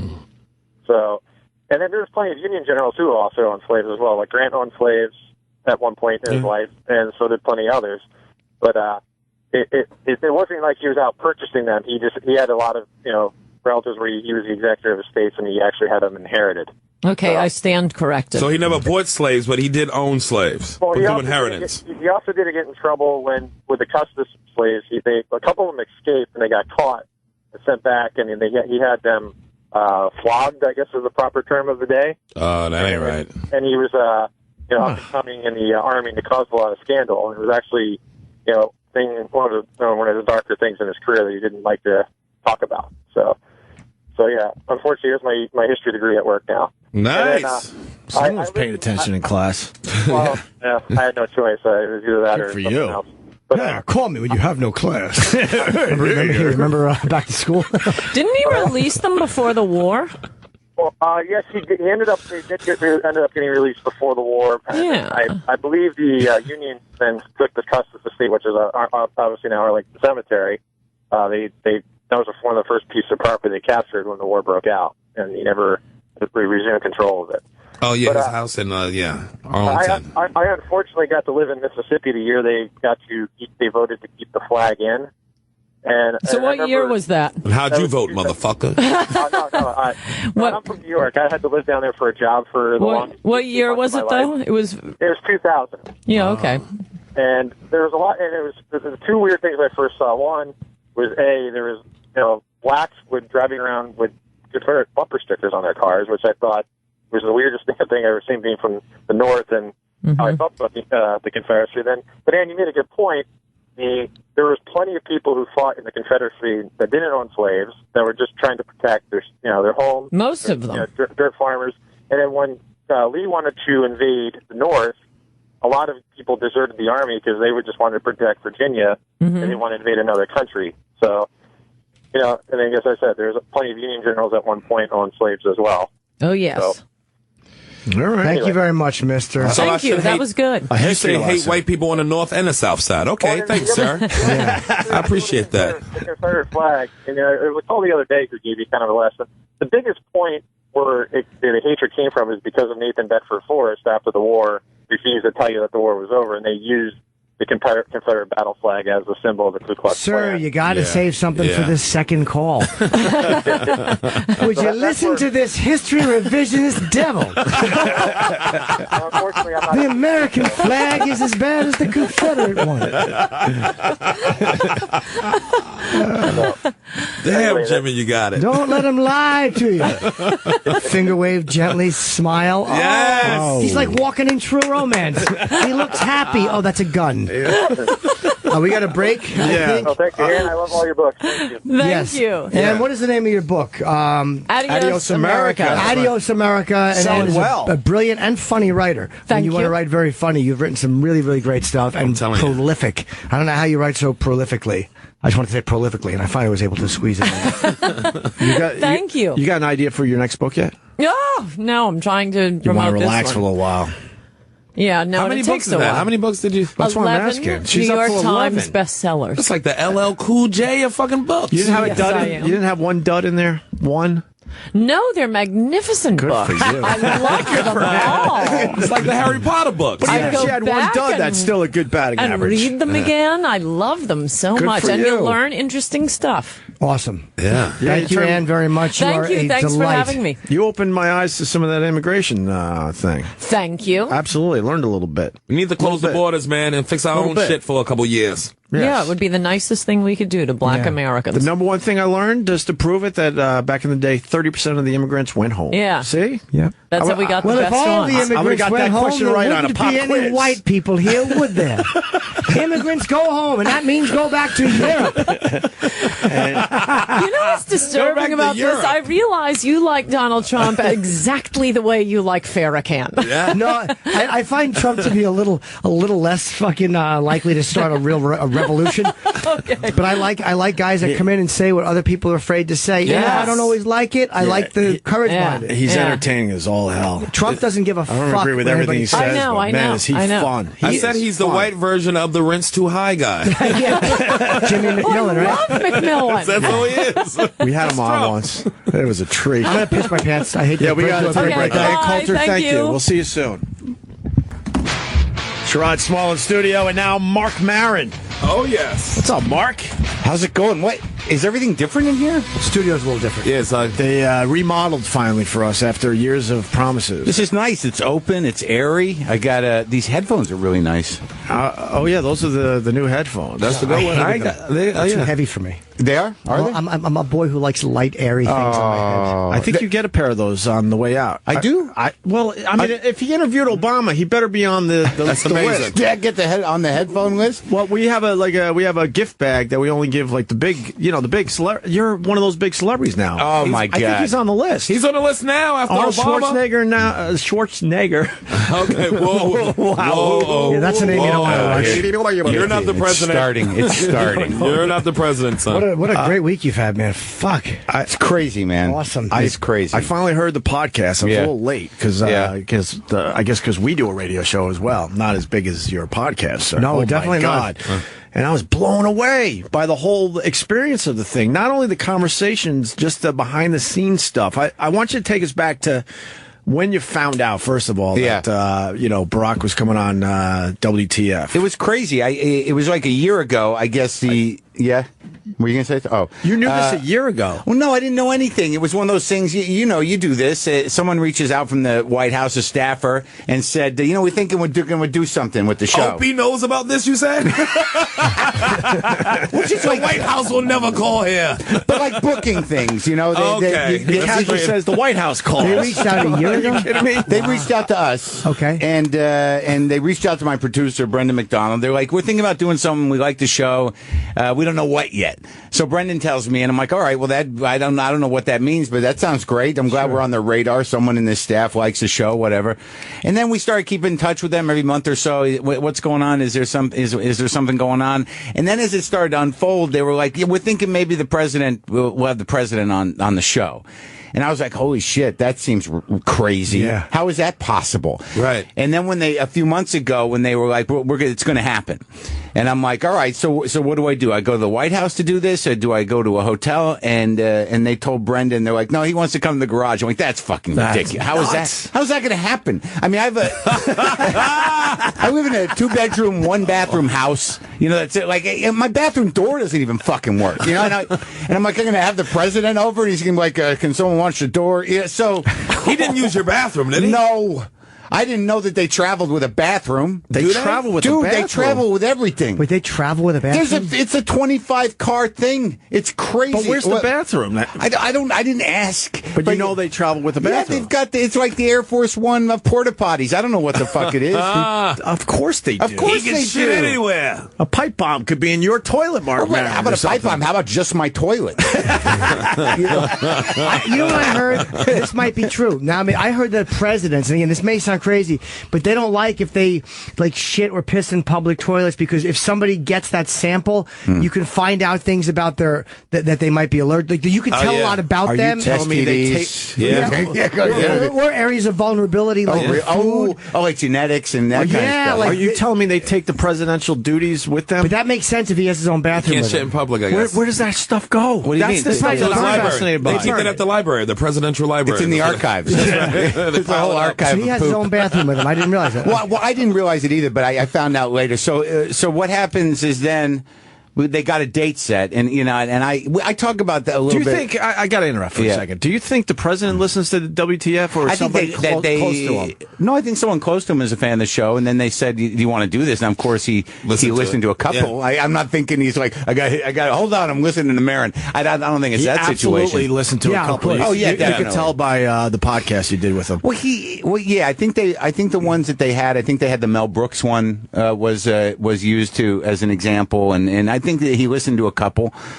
But so now I got this thing. I had planned a vacation, so I'm being like selfish. They gave us 2 sets of dates, right? And I used my points on the for Hawaii, and now all of a sudden we got these 2 dates, and both of them are like in the vacation. I'm like, well, what am I going to lose my points? I did.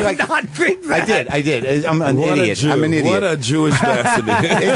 It's true. And my producer was Brendan, who was he was just placating me, but he knew all along that you're going to interview the president. Right. He goes, we'll pay for the fucking vacation. What are you thinking? And I'm like, all right, you should, but I don't want to lose my points. He couldn't believe it. But I think in my mind, Jewish woman, I think I know what it is. God. In my mind, though, I think I was just panicking, and that was my way of kind of managing I was worried about all kinds of shit. I worry some people have Jesus, I have panic. Right. So were you thinking that it was like if you cancel your vacation, all of a sudden this interview is not really going to happen? They're going to back out for some reason. That's right. Exactly. Yeah. It's like then I'm going to lose everything, and then who knows? It's the president.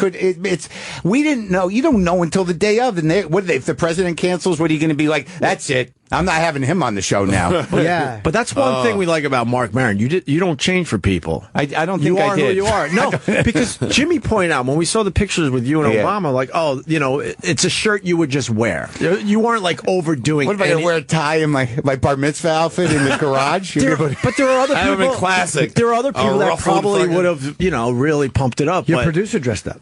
Oh, definitely. Yeah, he dressed up, but we're like, okay, Mark is still Mark. Like, he's being himself here, even though it's the president in his garage. Well, the weird thing was, all right, so as it goes on, so, they scheduled it, but, like, I couldn't believe it. They're like, all right, we got the weekend, he's coming, and I didn't think it was really going to happen. It just seemed too amazing and too ridiculous. Right. And so I go on the vacation.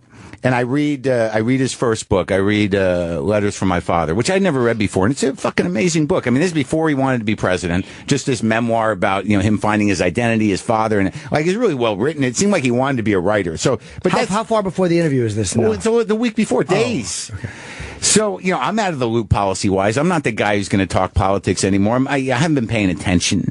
So I'm a little nervous about that. But I don't really want to have that kind of interview. But I do want to know where he comes from because that's sort of what I do, And then I get home Wednesday. Brendan flew out from Brooklyn to my house on the Sunday to deal with the Secret Service. So I'm in Hawaii reading the book. Brendan's at my house meeting with Secret Service. They're going over things. And apparently he tells a story, I think, on the podcast today. The Secret Service comes. They're trying to figure out where they're going to put the sniper. So Brendan's in the garage, right? And they got a guy on the roof trying to see if that's a good place. And he's stomping around up there like this. Brendan can hear it. And he's like, he hears the sniper guy go, this is perfect. We can stay up here. And Brendan's like, I don't think so. Because you can hear the fucking, it's going to go through the roof. Well, apparently that's what he did. He jumped up and down. And Brendan said the ceiling buckled. And he's like, no, that's not going to work, man. Wow. So they had to figure out a different place for that. Wow.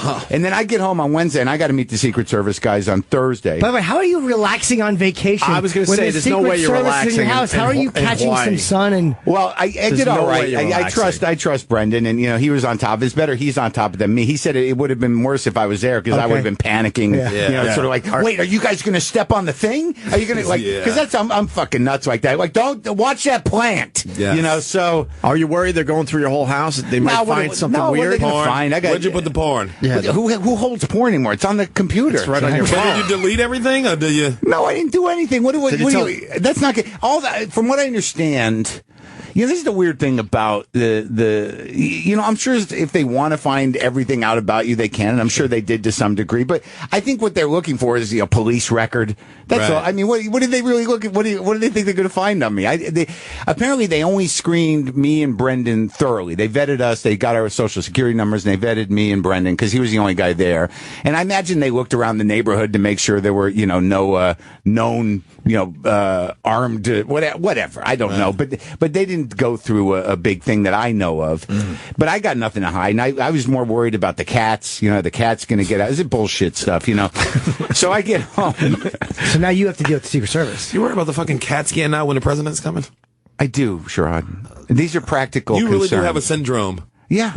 I have a little bit of a problem. I'm thrilled he's coming, but I don't. I still got. What do you got a problem with cats? No, but why would that be on your mind? You're in Hawaii. Because it's a way to not think of the magnitude of what's about to happen. That's exactly right. Yeah, this is a big. That's exactly right. Yeah, I mean, so I get home Wednesday, and it's at a certain point. We knew that once it was in motion, they started tenting my driveway. So I get back. Right. Oh, this is not day of. They tented a few days before. 2 days before. Okay. Like I get home and they tented part of it. And I get home on Wednesday night. Brendan picks me up. We go to my house. We get there like 11:30 and we're starting to go over stuff. And then the news about Charleston breaks. And we realize after a certain point that the only thing that would cancel the interview once it's in motion is a national or international, crisis.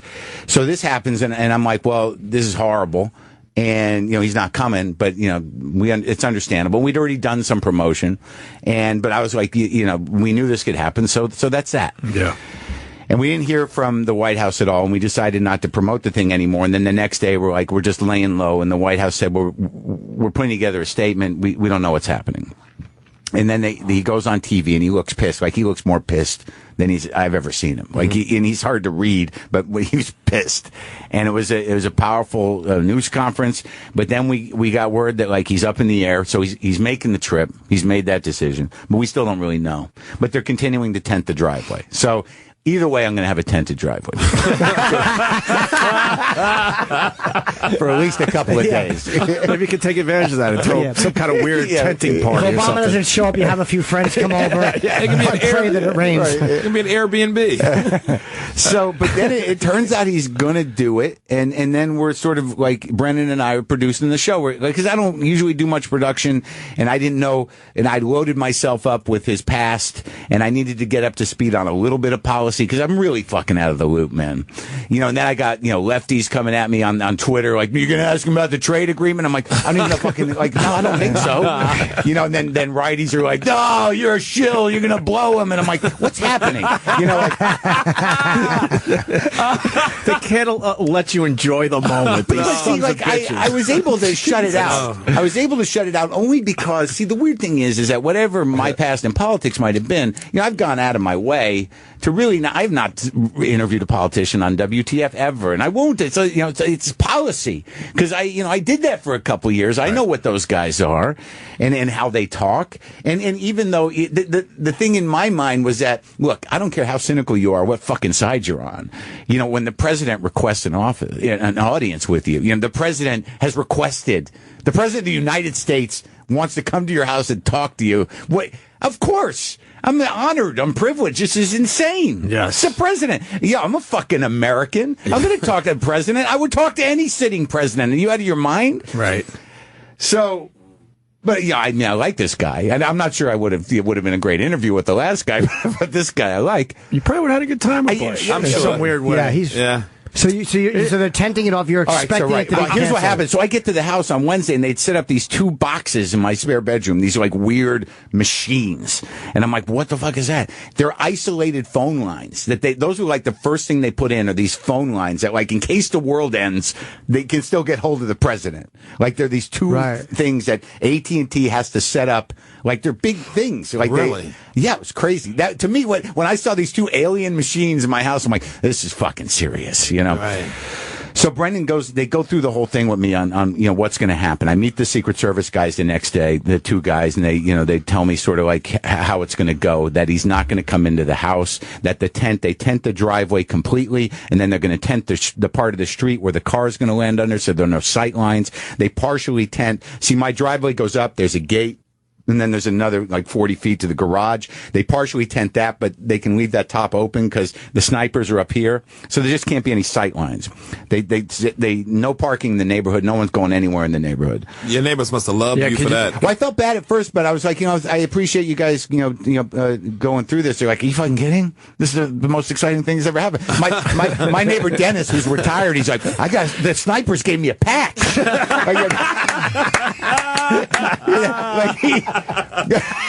They got these patches, these Secret Service sniper patches. They gave him one. He's like, I got a fucking patch. They were on my roof. Oh, hell yeah! People who didn't know probably saw that tent and thought you had some kind of a fucking awful disease. They're like, he's contagious. Great. Or that monkey. Or they're going to pull ET out of there. The dead ET.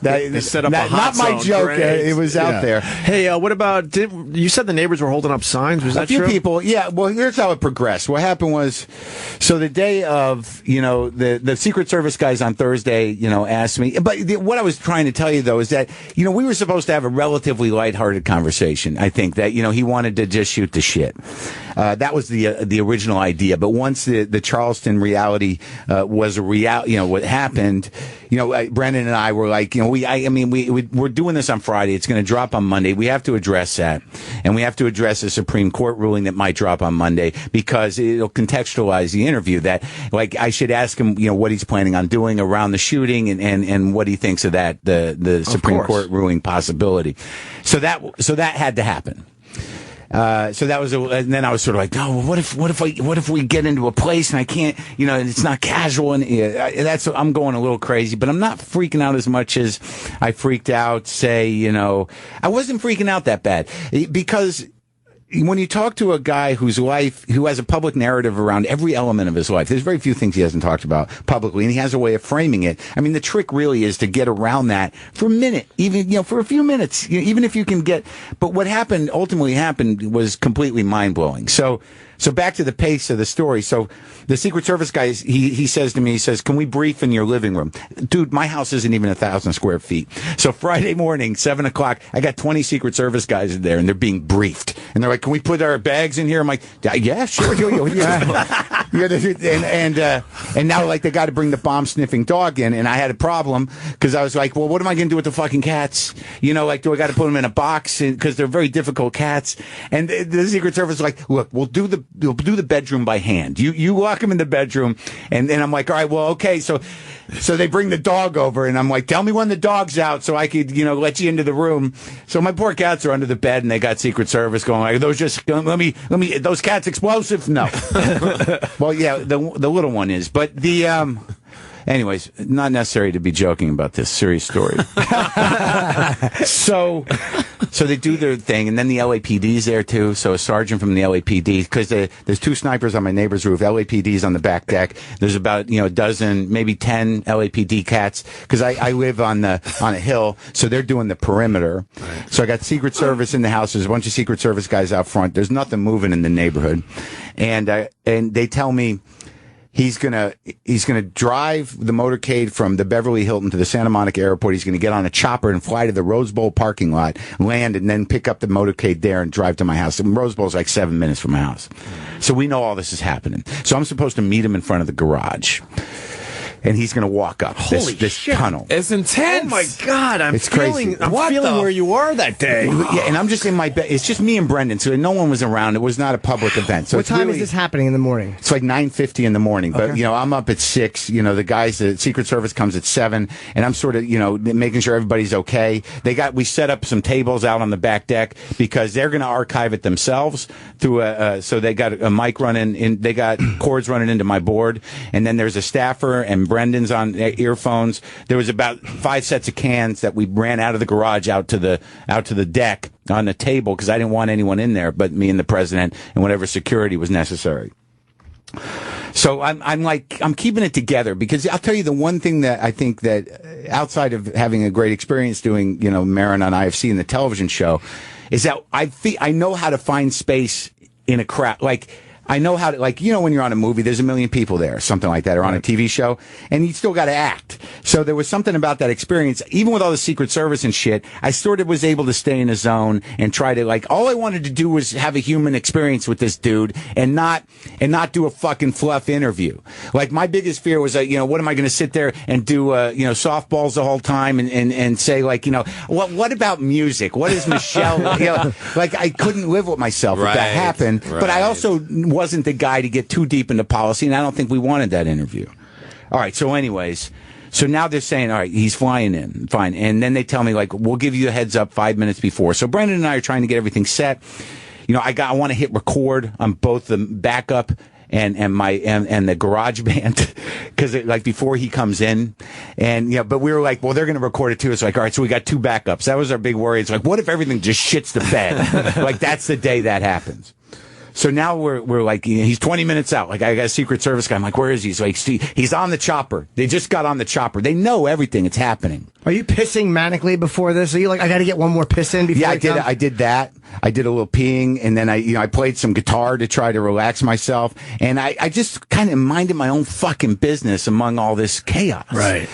It wasn't really chaos. The Secret Service, the other thing is when the snipers showed up, it was like a movie. The Secret Service, everybody was in place, and then you just see these 2 dudes walk up the driveway with hats and glasses with the gun bags on their back, and I'm like, cool shit. Right. Nice. Those are the dudes. Oh. And one of them comes into my house, he's like, can I use the bathroom? And I'm like, yeah, I think you can do whatever you want, really.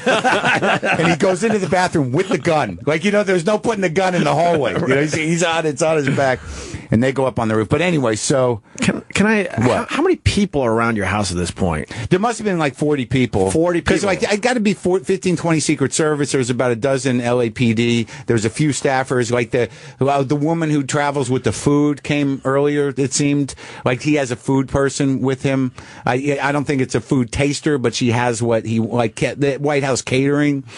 In-house food. She was there early. Some advanced people, but and me and Brendan, and that was it. And I didn't wander around too much. I didn't talk to anybody. I really didn't, even leading up to it, the 2 days. Like I got home from vacation and locked in, and I didn't respond to emails really much. All right, so now we're out there. There's the Secret Service station. One side of the garage door is open. Secret Service guy standing out here. I'm supposed to meet the president in front, all right? And they put some weird thing in the garage. It looked like a little yoga mat, flak jacket. They put that on the floor in the garage, I guess in case they had to throw it over him. You know what I mean? I had to put tape on my own fucking windows. That was the weird thing, because they secured the entire environment, but they told Brendan, it's like, can you guys put they were going to put Kevlar in the 2 windows that had sight lines of the garage. And then they said, well, you can just, we're not going to do Kevlar. Just tape some garbage bags. I'm like, it's up to us. We got to. So I got to. How are you in charge of that? What the fuck? Right, the 2 windows. So the day before on Thursday, I'm up on the roof of the garage, like taping, garbage bags over the 2 windows that had sight lines. Protecting the president. That I did my part. I did my part. You're welcome. So, all right. So here we go. So now they're like, he's 20 minutes out, and literally because my house is in the flight. We saw them fly over. Because the sky's quiet too. So those ESPYs, is that what they called? The planes with the weird propellers that can go up or down. Are they called ESPYs or Esprits? Or no one knows. So there's 3 of those first, and we got a Secret Service guy. That's what. Yeah, the Ospreys. Ospreys. No, they're flying over. Oh, wow. So the Secret Service guy who's on the deck says, yeah, those are the Ospreys. There's always 3 of those first. And then you'll see the Marine one, the helicopter, after. So we see the Ospreys, and then I'm like, there's 2 helicopters, and I'm like, is one of them a decoy? And he's like, no, it's the staff. But that's the interesting idea, So, so I see them flying over, and it's like, that's in the president. That's okay. So he's near. He's close. And then they're going to give me a 5-minute warning when I'm supposed to be in front of the garage. And then the Secret Service guy in front of the garage, I'm like, where are they at now? He's like, well, they're landed and he's out. He's in the car. So there's 7 minutes out. And I'm like, all right, fuck. So now I'm starting fuck. Right. So me and Brendan are in the garage. I'm like, we got to turn the shit on. He's like, just get outside when you were supposed to, And then it's 5 minutes. They're like, 5 minutes. And I'm like, and I'm turning things on. And he's like, just go out and wait. And I'm like, all right. And then he can't even be in there. So he goes over to the deck. So now it's just me standing at the end of my driveway. There's a gate that they put a black curtain in front of. And there's a Secret Service next to me, and I see like down they open the curtain, they open the gate, and I see down the tunnel to where the carport is. One fucking LAPD Jeep goes by with the sirens on, and I'm like, holy fuck, it's happening. And then another one, boom, boom, right? And then the big black car stops, and then all of a sudden there's a crowd of people. I'm like, what is happening? There's like 12 people, 15 people just coming up the driveway. Some Secret Service, some other people, and I'm like, where is he? Where is he? And then they all come through the gate at the same time, and I'm like, what's happening? And then I hear Mark, and I see a wave, and there's President Obama waving at me in my driveway. And I'm just standing there going, Mr. President. He's like, how you doing? I'm like, oh, great. And then he puts his arm around me and goes, it's going to be fun. We're going to have some fun. I'm like, I hope so. I hope so. I don't know what's going to happen. He introduces me to the whole staff. He knew their names? Yes. He's a better man than me. And then we walk in. He walks into the garage first, and he's like, he goes to sit in my chair, and I'm like, whoa. Did he really? Well, no, but he didn't know. So he goes, where am I? And I go to the orange chair. And then it was like, I didn't even see there was a Secret Service guy, just one guy behind me. There was a guy outside the door, and then there was a guy actually standing inside, but I didn't see him at all. And Barack Obama, the president of the United States, sits across from me in my garage, and then he starts looking around. It was almost like he seemed a little chipper. Like the one thing I learned about being there with him is that these guys have a few emotional frequencies that they can tap into fairly quickly. I think in his mind, he's like, well, we're just going to have this is going to be fun.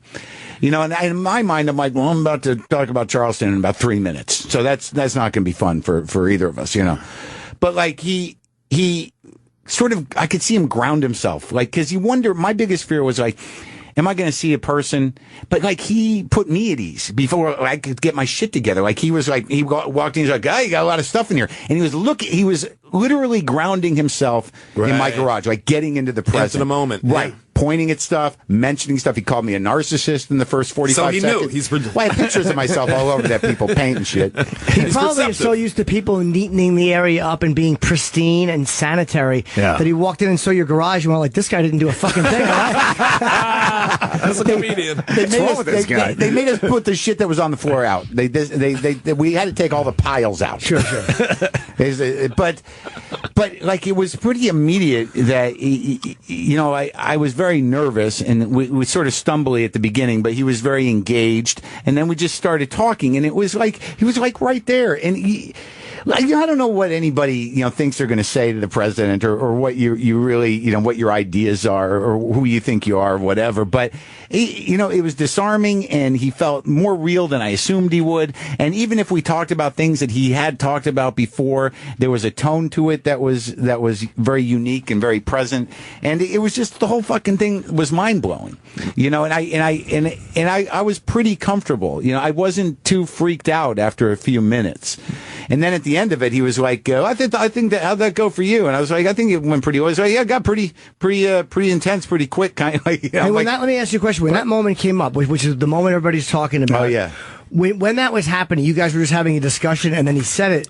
Did you, at that moment, did it register to you what he had just said, or were you just so caught up that you didn't notice it? Well, no, I mean, I registered that he said it, but like, Sherrod just said it. Like, we're the guys. Oh, I thought that was me thinking. Oh, thank God. And the voice, get back in Jim's head. You animal. But that brought the whole podcast to a whole nother level. But everyone was already going to talk about it, and they were, and then he says that, and then, wow. It blew him up. It was the frame, and they ran with it, and they framed it in a weird way. But because we are who we are, like comics, we've had that conversation about that word before. Yeah, a million times. And yeah, right. So like, in my mind, I'm like, in my head, it's like, yeah, the president just said that.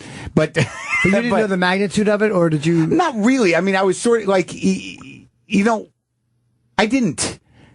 Because he said it in context and it was part of a broader point. Right. But after it was done, there was part of me, I went to my producer, it's like, he just, that happened. He's like, yeah, I know. I know that happened. But the way it was handled in the press was a really good example of what he talked about later. It's just, a distraction from the actual, discussion. Yeah, exactly. It was crazy. I mean, I didn't even check in with it. I have watched no television since the fucking interview. I didn't do, and it's very weird for me too. I mean, I was on Twitter a bit, but I was mostly in touch with my producer. I did limited press around it, but yeah, I mean, I registered it. But to me, it's he was making a point, and certainly you can say whatever you want. And the funny thing about is that the president of the United States said it in context, and everyone's bleeping it on TV. That's fucking hilarious. That's why Don Lemon was so right. It's like, why can't adults say adult shit? We're adults. And who the fuck are they to censor the president? Right. The black president who said nigga.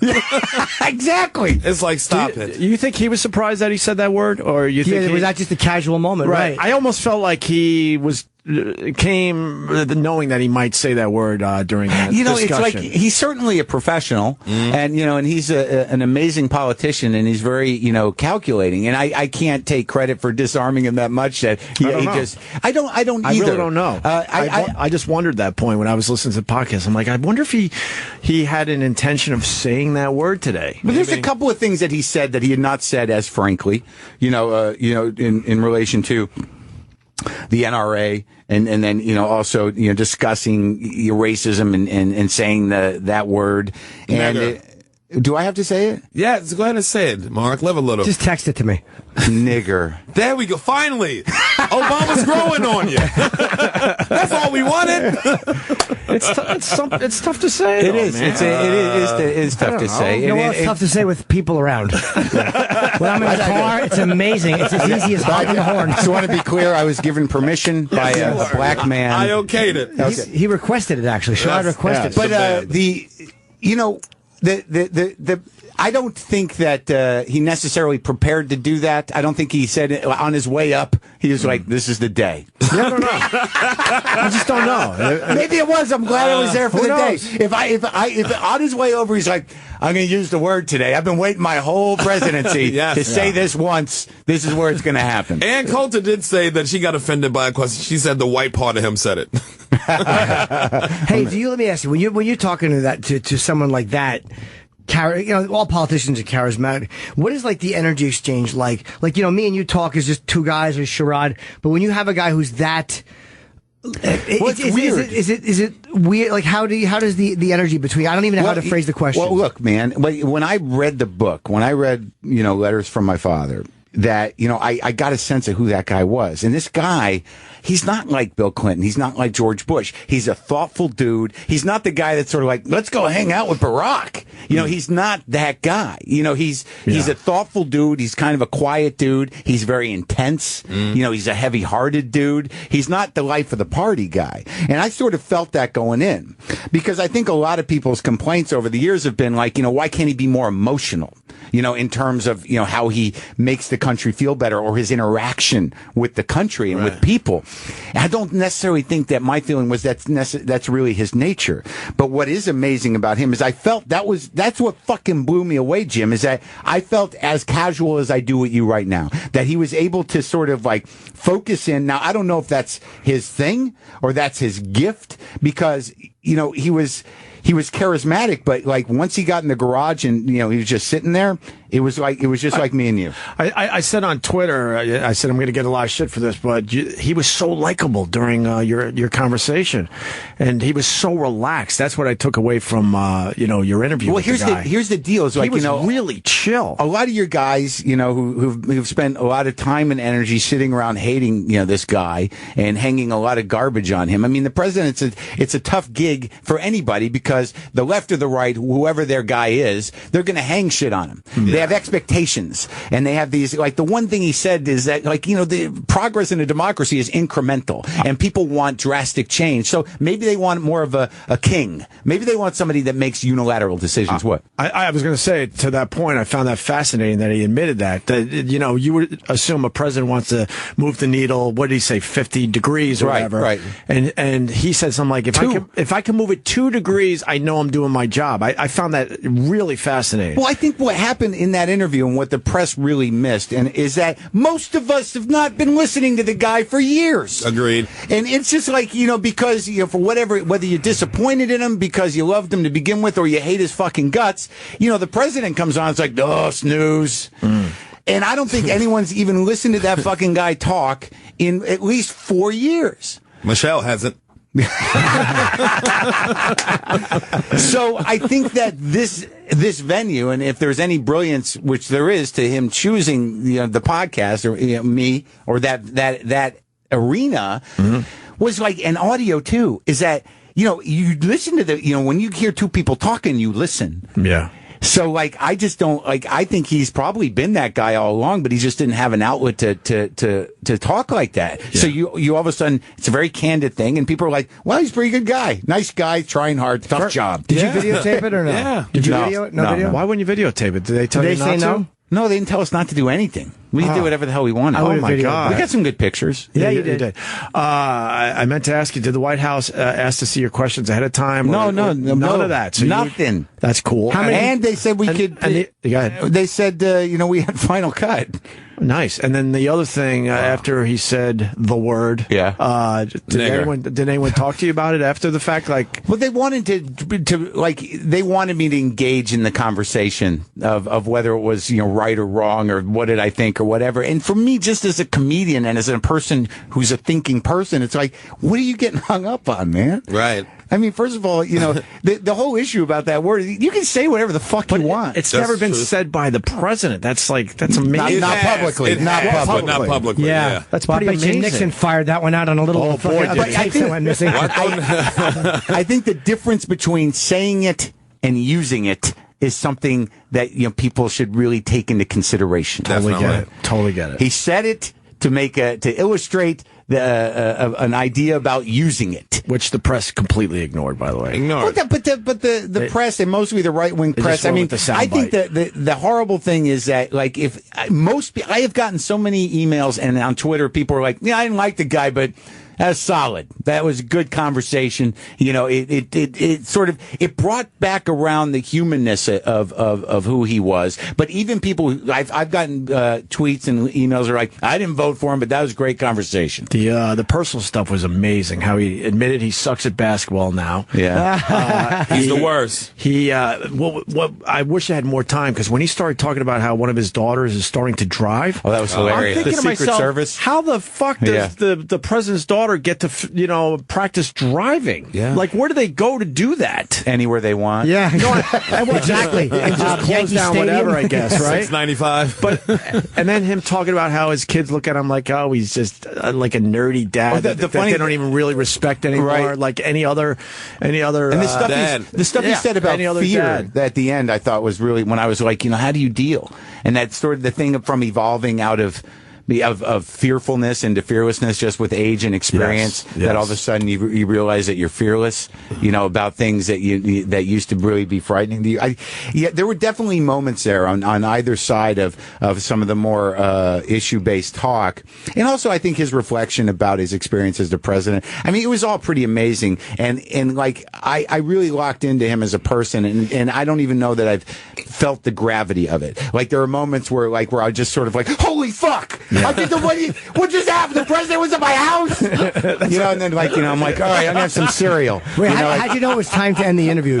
Did they give you a little rap signal? Or? I knew I had an hour, and there was definitely moments, and I'll admit to this, where we had gotten into the him discussing his ideas about some of his policy, and there was, because he's a relatively long-winded guy. I mean, he's making a point, but it'll take a while to get there, and there was definitely moments there where I had to fight to sort of like, oh, yeah, okay, okay, let's get. Can we just? I got more things. There was definitely deliberations where I'm like, I got to interrupt this guy. I loved when you were helping him out with words. I'm a fucking idiot. That made me laugh. I was walking, listening Lily? to you. No, he was trying to come up with a word, and you had it. I know. And I was like, oh my god, Mark's helping him out. I did do that. I do that to everybody. But just to move it along. I get it. But it's funny. Insulting, Mark. I know. I'm sorry. It was fine. You let the president search for the word in his mind. Let him have the time. Son of a. Did you feel like you could have went longer than an hour? Or? Yeah, because I think that I would have liked, I think it was important to get, in a broad sense, how he felt about his presidency and current situations. But I think that given maybe even 15 more minutes to sort of broaden the conversation we had about comedy, about, how he keeps his shit together, some more about his relationship with Michelle, because that question, I framed it pretty well, and he sort of dodged it a bit. Is he still smashing? What do you mean? Like he's still having sex. Oh yeah, I don't know if I would have said that, but why wouldn't he be? I mean, he's married for fucking 20 years. Who's still banging a wife after 20 years? He's the president. Because he can go like, president's here. You want some of this? Right? Okay. Right? And then push her down to it. So you said that. When you stand up at the end of the interview, it's like, okay, it's time for him to go. And like he's walking away, like what are you thinking as he's like walking away, and then they start like taking the stuff down? It happened so quickly. Really? We left, and he's like, how was that for you? I'm like, I think it was good. He's like, yeah, I thought it was pretty good. Like, I felt like there was a moment there, I'm like, oh, I let him down. I let it, for days, I was like, I think I let him down. I think that maybe it got too serious. That's just how you think anyway, Mark. That's probably true. Yeah. But it was great, because he's like, it was, we hung around. He took pictures with Brendan and me. There was some people on the street, my neighbors. A little girl had a book that she wanted signed, so the advanced woman, he signed a book for the little girl. Nice. And, but there was no one could really get in. It wasn't a public event. So he took pictures. He said, okay, and I asked him what he was doing. He said, I'm going to get on a plane. I'm going up to San Francisco. I'm going to talk to Governor Brown about the drought. And I'm like, okay. California. Right. Good luck with that.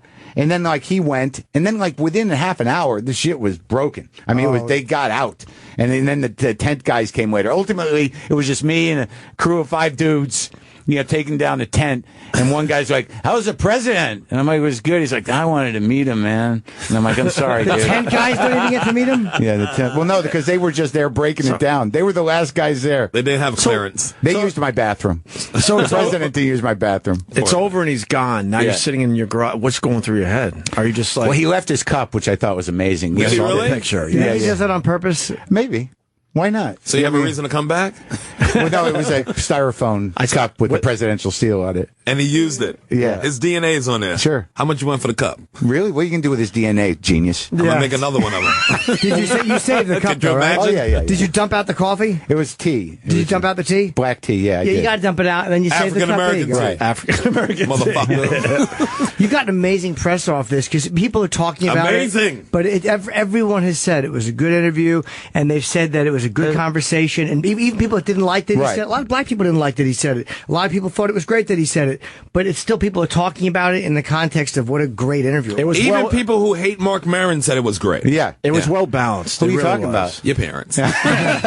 But are you sitting there taking your first breath in a while, and you Yeah. just, and then It was like I just And you- are you I sitting there- cried like right after they left. Yeah. I kind of got overwhelmed, and my producer was just him and I. And he's the guy that he's been my business partner with WTF from the beginning. He's the only. It's just him and me. Yeah. Really. And he was standing there, and he's like, because it was really a big moment for him too, because he's a very bright guy, and and he's it was just it was real respectful, the whole thing. But he's there, and I'm like, I don't know what just happened, and he's like, "You all right, buddy?" I'm like, "No, I'm just having emotions," like I couldn't even really identify it. It would have been really funny if you did that the second Obama sat down. That would have been perfect. I was worried about it. Yeah, because the emotion of seeing somebody that.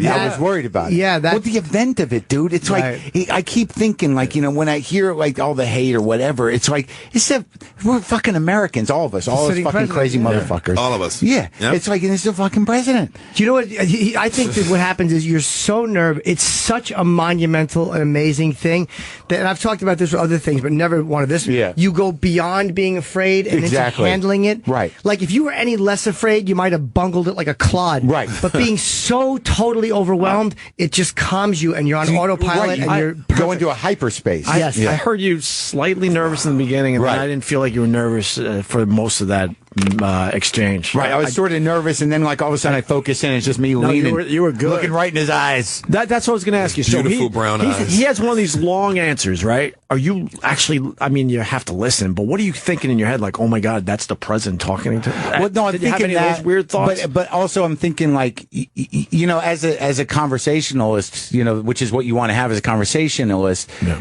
You want to talk. Yeah. You want to have that engagement. So because sometimes it takes him a while to make his point, but he's going to make it.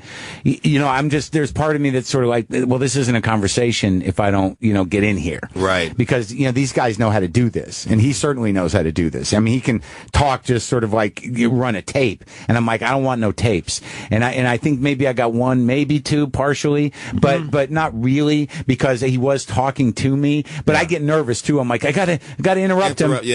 But part of him doing the podcast is he also has an agenda and he wants things to get out there. So Sure. you got to let him, it's smart to allow some of that in there. He said that why he did it. He basically said, the agenda was I want more people to get involved in politics. And I knew he was talking to me to some degree because I was a guy that was active, and then I detached completely. Wouldn't it be funny if you said I'm only doing this because I was going to do Opie with Jim, but Roland never got back to us.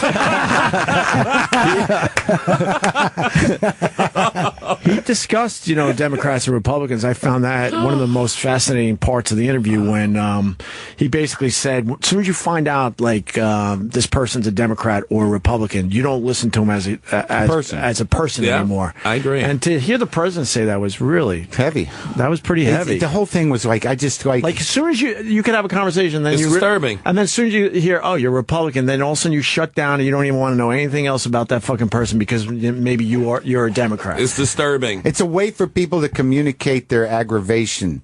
And so, like, as soon as you bring party into it, if you're two separate parties, then they're going to dump their shit on you, and you're going to dump their shit on them, and it probably has nothing to do with who you are. We've said it zero. We've said it for years. At that point, no one listens to the other side. They just want to get their shit out, and then they wait for the other person to stop talking so you can get more of your shit out. Your favorite football team have more to say about you than if you're a Democrat or Republican. Yeah. And I felt like because I didn't really check in with the TV and I did very minimal press afterwards, like I don't know about the shitstorm. I just get bits and pieces of like people, Karl Rove is talking about it. And I'm like, really? Yeah. But a lot of the righties, they don't mention me by name. Like the president did a podcast. These assholes on Fox and Friends did exactly that. Yeah. They did mention Who him? was in studio and said they absolutely know who Marc Maron is. Of course they do. Purposely got your name wrong. He said Marc Maron. Marc Maron. No, Greg Maron at first, I think. Yeah, Greg Maron or Marc Maron. Yeah, and we're all sitting here like, you know who Marc Maron is. Get the fuck out of here. But they look dumb doing that. They look out of touch. Then they dumbed the whole thing down by, one of these podcasts that has salty language. I'm like, oh, Salty really? language. What are we? Mark is, what year is this? They're their own worst enemy. Trust me. I left all the salt out of that one. I didn't even say disgusting. Now, doing this for a living, you always have regrets like, fuck, I wish I asked that question. Did you have any of those? One, yeah. But he sort of covered it. What was it? Well, I think that the size of his penis. Yeah. First, we talked about that off mic.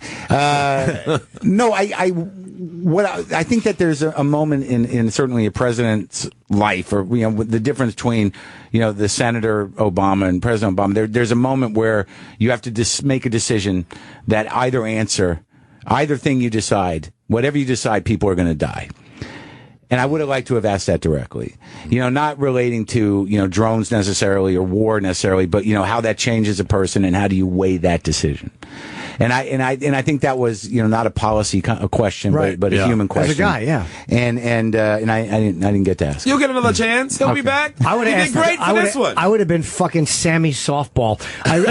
When he sat down, I would have just said, "Tell us about healthcare." Yeah. And I would have said nothing else. Well, yeah, but you could do that with him, and he'll do it. Like there was a moment where I'm like, I don't want to be disrespectful, but there is an element of the job that's sort of middle management. So I was trying to talk about corporate interests, versus how representing the people and balancing corporate, and I kind of jumbled the question up, and I was nervous. I was like, kind of like dissing him a little, and then he took it and he went a different way with it, but it sort of came back around. That's the element of talking to a politician and the president is that he's not just going to give you that answer.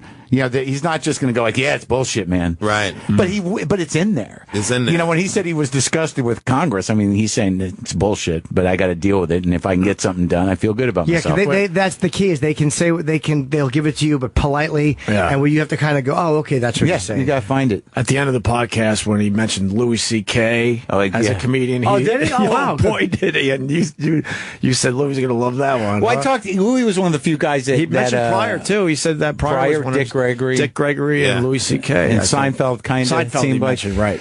But yeah, he liked Louis, and but Louis was one of the few guys that knew that I was doing this, because, we've been hanging out, and, I talked to him. And when I told him I was talking to the president, Louis was like, "Oh, I'm so jealous. I love that guy. He would never talk to me." And then Louis was like, "Ask him about me." I'm like, "I'm not going to ask him." He was kidding. He was kidding. But when it came down to the day, when I was nervous, I texted Louis, and Louis was like, "You got to ask him about comedy." And so I texted Louis. It's like, "I know what you're saying." And I wrote this piece of paper that I said, and on top it said, "Questions for Obama. 1, Louis C.K. ? 2, Republicans ? 3, Charleston." That's great. He laughed. I was thinking, how do you continue podcasting after you had the president on? I mean, I think you have to shut it down. I don't know. You got to shut it down for me, because the one interesting question that someone asked me, which was actually the only sort of the only question that one guy asked it, and I wish I could remember who it was. He said, "So now are you going to become Larry King like he did with the campaign? So you're going to run, is this going to be," and I'm like, "No." They asked me, "Would you have Hillary on?" I'm like, "Not unless she's president." So this is not about that. There's no way I'm going to fucking service that. Mm-hmm. I had a conversation with the president of the United States. I'm not going into politics. But you could still interview them in a human interview, which is still interesting. Like, if hard you get with politicians. Hard. It is hard, but if they know it going in, especially since you got Obama already, right? I like to have human conversations. We kind of need that, Mark. Yeah, you could try it it with your some, responsibility and if it doesn't work out, and you have one where it's just all blah blah blah, then you don't do it again. I've never heard the president sound like that. Well, that's the before. thing, right? You got him to loosen up. I don't want to really necessarily be part of it. So part of the dialogue or part, I don't want to be a shill. Right. So what happens is today's podcast is me and Brendan decompressing. There's a bit of me right after he leaves, and then we did a bit of him, Brendan and I, decompressing and talking about how it happened. Awesome. And then I talk a couple like yesterday or day before yesterday, like 2 days had passed, and then we sort of closed it up. And then I think next week we got Voss. No, fucking, that's a dip of all dips. Follow-up to Obama ever. Is that true? You couldn't have a better follow-up than Rich Voss. I think Voss is loving it, too. I think it's going to be Penelope Spheris and Rich Voss next week. Awesome. That is amazing, Toss. And you know Voss is loving that. Yeah. I don't think he knows. I think this is the first he's heard of it. Yeah. I want to thank my opener, Obama. He was good to talk to. And yes, you can come do the show. Just come. I'm over it now, Mark. Oh, you don't know that nigga, the president. You know me. All right. I ain't been on yet. Kurt's been on. Yeah, Godfrey was on here. Godfrey. Oh, you're the worst. He came into L.A. He was out in L.A. It don't matter. Was the president in L.A.? Yes. You don't leave New York City, Sherrod. That's your problem. I do leave New York City. Right. I've been there. I've been right near his house. Do you know where show business is? Shut up. See this? I did this Nevermind the Buzzcock years ago. That's right, you And did. now he texts me. I did this pilot. Yeah. I did that show as well with myself and the girl from Berlin and Wonder Mike and Coolio. Right, Coolio. That was so. What year is that you did that show? Thank God that didn't take. 2001? Yeah, maybe like 2000. 2000. Was that 15 years ago? Easily. Yeah. Because I was like, remember, it was I was in the middle of the first divorce. I just started up with Mishna. Yeah. So it must have been like 99, 2000. Yeah. You're going to rub this into some of your exes? I hope sending out some emails. By the way, I want to send you this picture of me and the president of the United States. There's only one that requires the rubbing. Yes. It's some good rubbing shit right there, boy. You got some ammunition, my brother. Oh my God. Can I plug? Sure. A little? Yeah. Because I think we don't have time because we have the band has arrived. But I just want to acknowledge Tony in Brooklyn wants it on just to say that Mark, your show on IFC is one of the best shows on television. Oh, thanks, man. Yeah, so that's on tonight. It's a good one with my niece Andy Dick. That's your niece? No, the episode's about my niece and Andy Dick's in it. You brought Andy Dick around your niece? There's a fictional niece. Just keep him away from your nephews. I'm at the Capitol Theater in Portchester tomorrow night. At the Opera House at BAM in Brooklyn, but that's sold out. I'm not, tooting my own horn, but sold it out. You blowing up? Saturday, Sunday in Huntington, Long Island, and Saturday. Yeah, that's a great place. It's like, I think I need people to come because I did the BAM show, so that's 2000, and now I'm worried about the other shows in Red Bank, New Jersey, on Saturday at Count Basie. Did you hear from the White House since? No, I didn't get a note from the president or anything. Send the photo 8x10 to have it signed. He'll sign it for you and send it back. You should do that. Okay, I'll do that. That'd be pretty cool. But I think the staff contacted my producer and said that they thought we did a great job. Would you interview Putin if had the opportunity? Only if he comes to my house. Yeah, definitely. That's got to be the rules. And we have a translator I can trust. That's what makes this story so great. The president went to Marc Maron's garage. That is amazing. Unbelievable. That's just amazing. You better have a pretty good excuse. You've come a long way, my friend. Thank you, guys. Congratulations, man. You're the king of your neighborhood. You know that? You can't do no I'm wrong. the mayor. I'm the mayor. The mayor. I don't think I have astronaut status. I got to pay for pizza. We got to take a break. Marc Maron, thank you for doing this. Absolutely. Are you kidding me? This was a great get for us as well. It was fun, man. So good to see you guys. We got a transgender band coming in. Yes, we do. I fought hard to protect that booking. They're called. Is it Laura Jane Grace? I know, Secret Girls. Secret Girls are coming in here next. So, what a delightful time we're about to have. Sherrod, you got any plugs going in a break? I'm doing some shit. Oh, don't forget July 8th, Race Wars podcast started right here on this network. Yeah, we're giving Sherrod and Kurt a 4-week July run. 8th, So Yeah, it's going to be a big Hopefully show. they support, and then we'll continue it. Oh, yeah, damn right. I got to plug one thing. Yes, Jerry. Because there was supposed to be a code yesterday, and I don't know why I didn't know it.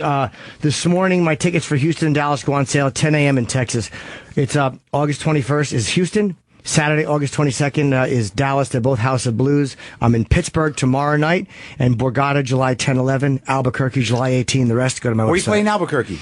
It's called New place, right?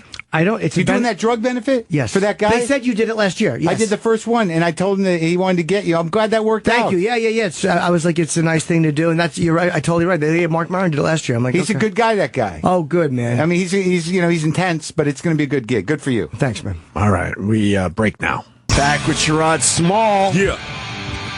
Him and Kurt Metzger doing a little trial run on this channel. That's Race right. Wars coming July 8th. So 4 Wednesdays in a row, I believe, starting July 8th. That's right. We're going to try to make it permanent, though. We fighting for that. It really is up to you guys. Yeah. All right? We coming in with a boom. Yeah, you got Chris Rock for your first show. Chris Rock, Colin Quinn. Colin Quinn as well. Wow, geez. Yeah. Big movie star, that Colin Quinn. Very nice. Hey, really fast, because it's just breaking. Apple is getting involved with the Confederate flag thing. Let me just get my thing here. Apple removes Civil War games from App Store because of the Confederate flag. See, that's dumb. This is where we're getting disgusting That's stupid. and it's typical of us. No surprise. That's rewriting history, and I ain't for that. No surprise whatsoever that this is happening. Can we ever just have balance? No. As a country, can we ever just look at something and go and be balanced and For perspective, we always have to be reactionary. Oh, we are. We have to get rid of all of it. A nation of geese. Of the silly variety. Wow, the Marc Maron. My God. Oh, shit. If you're just tuning in and you didn't listen to Marc Maron talk about great. the behind-the-scenes stuff with the president visiting his garage, please listen to the replay. It was all stuff I've said when he came to my house, but I mean, Mark really painted a picture better. It's amazing. It's an amazing story. I rarely... any president coming to your house. Yeah. I don't care who the president is. Yeah. I didn't know they brought his own bathroom. The president of Selena's fan club coming to your house. If they're bringing their own bathroom, that means that they have a system to get rid of his shit. Yeah, got to. Where's it go? Maybe it's like probably just gets burned. Maybe it's like the Dave Matthews Band bus, and they just release it over a bridge onto people in the boat. Remember that story? Yeah. Or they send it out to Republicans. That was one of the best stories. I do remember that Dave Matthews story. People just trying to catch a few flounders, and next thing you know, they got Dave Matthews shit all over them. Boys, we got music to enjoy. Sorry, Jimmy. Sorry. Me and Sherrod enjoying the Dave Matthews shit story. Yes, get our musicians in there. We have music to enjoy, my friends. We got a band outside the studio. Yes. I don't see any instruments. Well, yes, here we go. Good morning. Hello, how are you? The band's here. Hey. Good morning. Oh, hey, mackerel. How you doing? Sherrod, nice to meet you. All right. Nice to meet you guys. How are you? Hi. Hello, how are you? Sherrod, Hello. nice to meet you. Hi. Hello, you're on mic, just so you know that we're on the air. So what's the names? We got to get everybody's names. Secret Girls in studio. We are the Secret Girls. Yeah. Okay.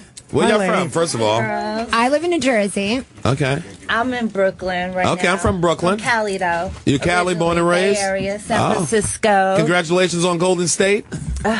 The Warriors won it all. Yeah, do you know anything about that? Somewhat. A little I'm bit. not too much into the sports. You know, I'm very much the prissy type. I like to, get into the music zone. Okay. All right. And who we got on the couch? Where are you delightful ladies from? This is Jocelyn. Here, you Mike, got to is talk Mike. right into that mic there. My name is Ellie. Ellie and Jocelyn? Yeah, I'm Jocelyn from Orange County, California. Okay, the Orange Curtain. Yeah. And how did you all become a band? Well, my name is Nikki. Oh, that's right. Hi. And, well, I started forming the group back in 2007, and I wanted to have like a whole reality series and all that. I found girls that could sing, but, it disbanded. Things happen with girl groups. So I went solo, and then I said, you know what, let me try now since the whole trans movement is now. And I said, why not give it another shot? So I did another casting. I did some promotional stuff. I did some interviews for Barcroft Media, and it kind of like went a little viral, and a lot of girls just started hitting me up, and I started doing casting. So I found these girls with lots of talent. Awesome. Yeah. It's, are you happy the trans thing? I'm just glad that nobody came in and went, "I'll recognize you." Oh, Jim. Were you a little nervous, Jimmy? No, but I expected a high five from at least one person when they walked in. I'm in it. So, are you happy the whole trans thing has taken off? Yeah, I think it's about time, because we've been in the closet for so long. I mean, we named ourselves the Secret Girls, but I mean, we are who we are. I think it's about time that it's finally out. Well, what do you think of Caitlyn Jenner? I knew you guys were going to ask that we question. have to. I mean, my question is... We love Caitlyn. Yes, she's like your Rocky. That's like our hero, We definitely support. I just feel like she's not dressing properly yet. Maybe you guys could give a few tips. Mention something like that. I mean, I love the idea that she's coming out or stepping out as a transgender person, and that's the way that she is. But you know what? Like right now, the attention of the media, it's out there, and it's all in focus on these old transitioners. Right. And I mean, it's good. Everybody deserves to be happy, right? But I want to see the young community. Yeah, the one that are really struggling. Yeah. People that are going really through something. Yeah. Like young people going to commit suicide or stuff like that, like thinking there's no way out. Yeah. Exactly. I can understand. Can I gotta explain my point there. She went driving around in dune buggies, and that's what I meant by dressing properly. She wore high heels and a high heels and a long gown. It's like that's not how you ride around in there's dune butch buggies. women out there, so it doesn't matter what you do. Is how you feel inside, and it doesn't make you more of a man if you're a trans and you like those things. If you like golf, if you like this, it's how you feel. If you feel like a woman inside and your pituitary gland is spinning out those female hormones, I mean that's just the way you feel. Your body might say something else, but your feeling inside is totally different. But I'm saying she could have left the high heels and a gown at home if you would have dune buggy. I mean, like she's really ladying it up everywhere she goes. She's on the spot. She's in the spotlight. She got to. It's more of a joke, ladies. It's more of a joke. I saw her bungee jump in a wedding dress. Are you kidding me? I can't. We are not about to try Miss Caitlyn on the radio. Now I know Bruce was a very good golfer. So now what? She's playing from the lady tees? Like you mean LP? Huh? What? Bruce Jenner's a very good golfer. He golfs a lot, but not professionally. And now Caitlyn Jenner is, of course, going to continue golfing. Of course, yeah. So she gets to tee off from the red tees. No, she's probably going to golf the same way. I just gotta say the plastic surgery. Yeah. The doctor that did her work. Right. The doctor that did her work, Dr. Harrison Lee. He just did my face, and he is amazing. Okay, what's his name? Dr. Harrison Lee. How much money is he making? Well, his price is going to be going up soon. Yeah. Yeah. So now you can always tell, like a guy, people have a very weird reaction to trans girls. Like, people don't know what to make of it. Let's be real honest. That's why it's such a struggle for people. But you can always tell, like, what guys are into the community and what guys aren't, can't you? Definitely. Yeah, I figured. I think it's one of the categories too, like you like blonde girls or like brunettes or little plus size girls. Yeah, available. One of the trans people are one of the categories under that. So you're all what kind of music do you play or sing? We sing and dance. We sing and dance. We do a lot. I'm all over the place. Like I do rock, pop, electro. I'm a songwriter and musical theater actress at heart, so we all I'm have all very in. different styles. Nikki comes from like pop, Britney Spears, Madonna, electro. Elite comes from like, she likes to sing everything. Me, most of it is jazz. I love jazz. I like R&B love songs like Mariah Carey, Whitney Houston. She loves her Mariah. Loves her Mariah. So you've never performed live before? Honestly, we performed in our house. We haven't performed live yet, so we are so excited because we're about to perform on Sunday. Where? Pride Sunday. We're doing it's a party called it's a Trans Pride Parade party, and it's at trendystrip.com. about like from 8 p.m. to 4 a.m. it's open. So come check us out. If you want to get free tickets, go on trannystrip.com. The word tranny, I'm glad you said trannystrip.com. Let me pretend I've never seen that site. Oh yeah, apparently that's one. But it's just the easiest word to say. Why do people get so mad at that? It's not associated with violence or being degrading. Like, why if you say tranny, the people get angry? It's just an easy. It's like saying guy or girl. It's just it's about the approach, though. Right. I mean, it's like saying it's like calling a gay guy a faggot. It's like tranny. You know? Is it really? Yeah, it's a little offensive. But the website is trannystrip.com. I know, I didn't make the website. Well, but it's but is it like faggot though? Like faggot is done associated with violence and done to be nasty. I think a little offensive. Tranny comes from like the porn community. You know, it's something that come out from there. So I think trans girl. It has a little negative connotation to it. Tranny does. A little bit. But it sounds a little, it's kind of like the N-word. Yeah, nigga. It's kind of like exactly. nigga. But also, black people took control of it again and use nigga, just like maybe y'all using .com. So you're saying someday it's going to be tranny, please? Every group has their word now. Well, they are thinking of changing it to Trans Strip, but it is going to be at headquarters on Sunday. It's a gentleman's club, so it's going to be really fun. I hope you guys come and check it out. We get up really early, but maybe we can go from 8 to 9. Yeah, Trans Strip at the, where's it? It's at headquarters Gentlemen's Club. It's on 39th. Yeah, on the west side. Will you guys be stripping too as you sing, or how does that work out? Well, I don't know. It's a strip club. We are going to be dressed sexy, though. I mean, skin is right. in, sex sells. What are offensive questions that people ask you? How big are you? No. Can I ask you a question? Well, I get the same question. Oh, my God. People have said that to you? When people what was your answer? Ask your mother? No comment. That's a secret. Now, do you not like it? Because someone told me, and I didn't know this, that if you ask someone who's trans about bottom surgery, that's like a really personal or offensive question. Yeah. I mean, I'm open about it. I did have my sex changed. Did you? Yeah. And how was that process? It was grueling. I felt like I got beat up with a bat down there, and I was walking hunched for a little bit. So what are you feeling when you wake up, the first time you wake up, oh my and God. you realize it's gone?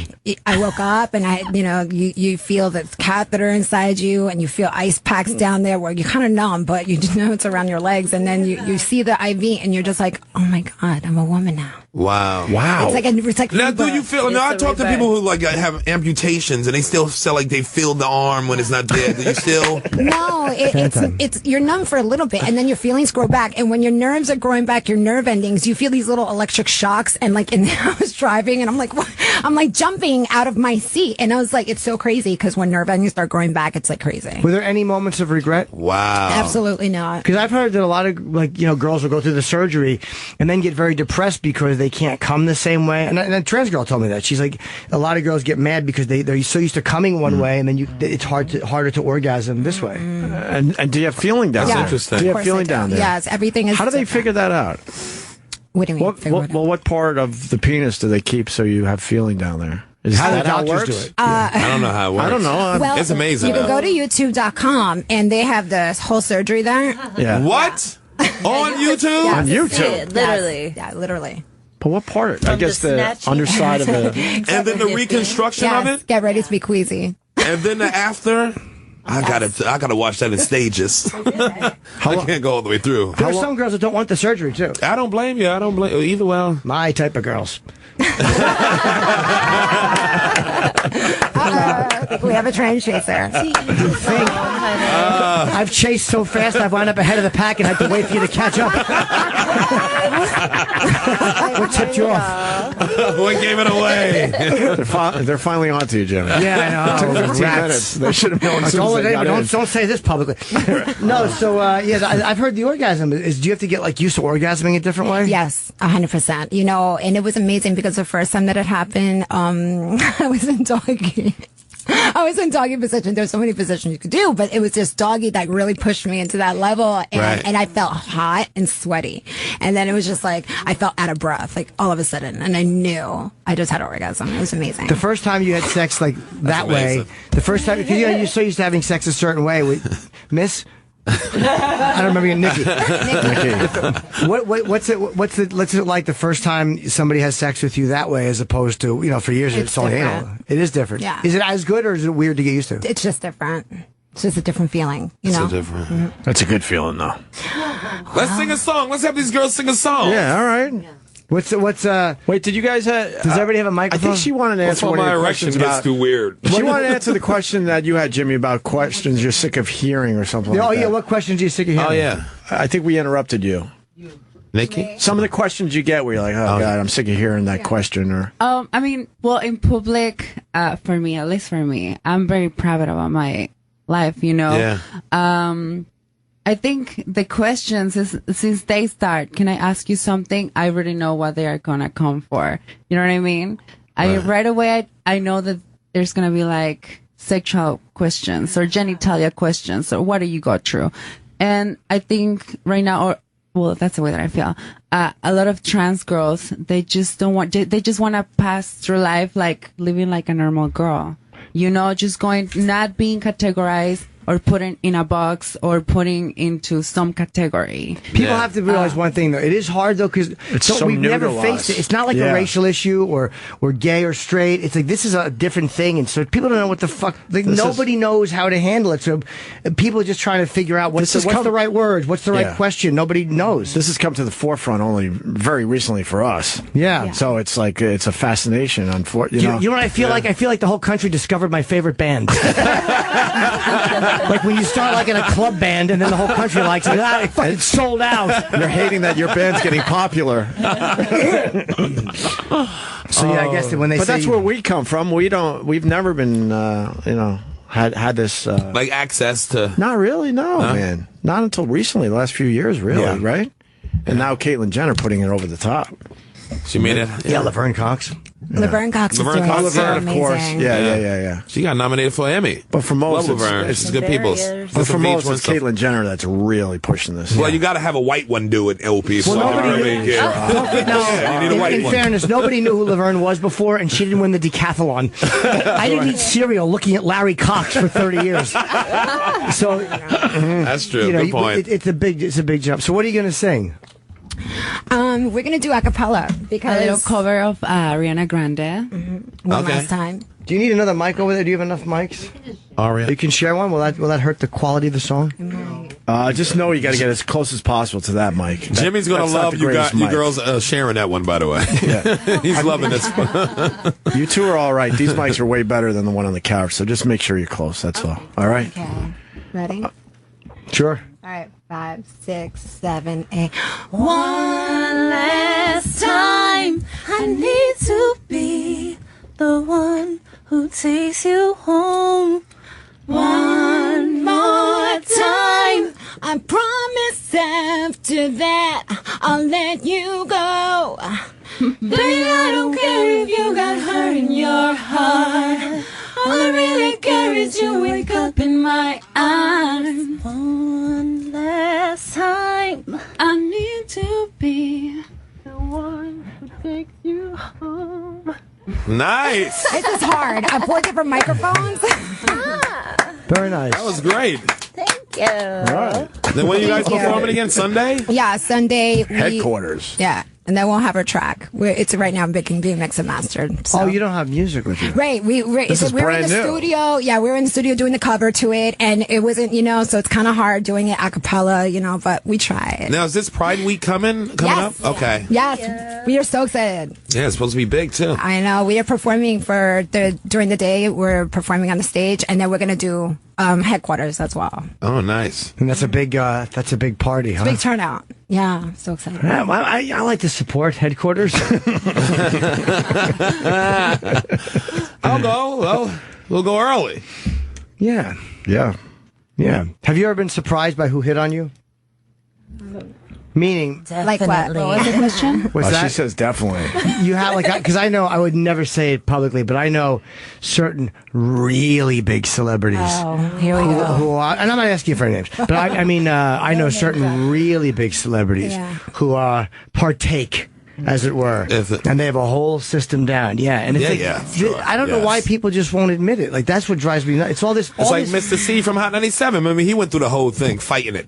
I talked, remember Mr. C got in trouble, and I talked about to that, what's his name? Cypher Sounds. Oh, Cypher, yeah. Who's a nice guy, but I reached out to him to ask him about Mr. C. Poor Mr. C. Shout out to Mr. C, though. He's living in his truth, though. That's right. I love it. He came a long way. Yeah. And a lot of people wasn't respecting it, especially predominantly African American. Whoa, don't do this in front of these white people. The radio. Don't give about secrets. Let me clarify that for y'all. A predominantly African American guy within the radio station that has the aura of the the heterosexual community and is respected by his peers. That's a hard thing. So we gotta commend the men that's coming out these days and standing in their truth. That's what it's about. I agree. Live your truth. Right there, y'all should have broken into another song. That would have been perfect right there. Live your truth. Yes, and then you have pictures flash behind you of all the celebrities you fucked. I was like, why is it George Clooney twice? Oh, you just gave the look. It's Clooney. Oh, she gave the look. She gave the look. I don't name drop. Nah. You eye drop You though. would never know. But I'll never tell. do you like when they get secret. do you like when they get caught? There's certain celebrities who have been kind of outed by trans girls or the texting. They all get caught texting or whatever, and it's a big scandal. Oh, Michael Phelps. That's Phelps? ridiculous. That's right, Michael Phelps. Who was he texting? His girlfriend he was dating. She had to tell the world. She told the world what? That she was transgender. Yeah. Michael Phelps' girl? Yeah. Oh, I didn't know that. Yeah. Awesome. I And what about didn't like that she told it though. His private life. It's Yeah, she shouldn't have dropped ridiculous. dime. Why did she drop dime on him? I don't know. And we were supposed to interview her, then we canceled her. Yeah, we It's didn't feel good about that one. So I don't. how I don't about rap? condone none Not of that we're great guys. What or about anything, Kendra? but Kendra, that one felt a little weird. Wilkinson? There we go. Let's talk, goddammit. Hank. I don't Hank approve of Basket. it. You know, Like, why would I you go heard out Hank. your way to Hanky exploit? Panky. I heard and Hank try went to there. Hank who? Hank Basket, who's Who's with married to Ava Kendra Lanza. Wilkinson. He was in the who was NFL for the girl next door, who half the whole show. He was in the NFL. He played for the Philadelphia Eagles for a and somebody bit, else. for a little bit. Yeah, but Poor Hank. they seem like they doing this whole TV show to exploit it more, just to make him feel like an asshole. Well. And then go into marriage boot camp. And do it more. Rise up! You saw Kendra in the commercial? Rise up! What a fucking psychopath. I guess this is their way of putting it to an end and putting it to like they're throwing it all out for everyone to categorize They and chasing eat dollars. up apart. They chasing Thank dollars. you, Sherrod. That's They're a dollar obsessed with chase. celebrity. That's all celebrity and That's what eating TV off. It's does. like, go They're get a not getting fucking job. closure. They're like, wait, we could use this now to keep our names out there and Keep make your business your business and go get a real make job. a few bucks. I've heard of rappers who have in the lobby. I've heard of girls freaking out and wanting like a lot of money from certain rappers, and they get brought right back up. One girl wanted 30 She gave a grand. look. Oh, like Who's the rapper you've been with? You've been with a rapper. Another Y'all one? sending email. I see email getting sent around the room, Opie. Oh shit! Really? You don't have to say who. Have any of you ever been with a famous rapper? We're the secret girl. Let's Well, just you say don't have to say name. that's pretty good.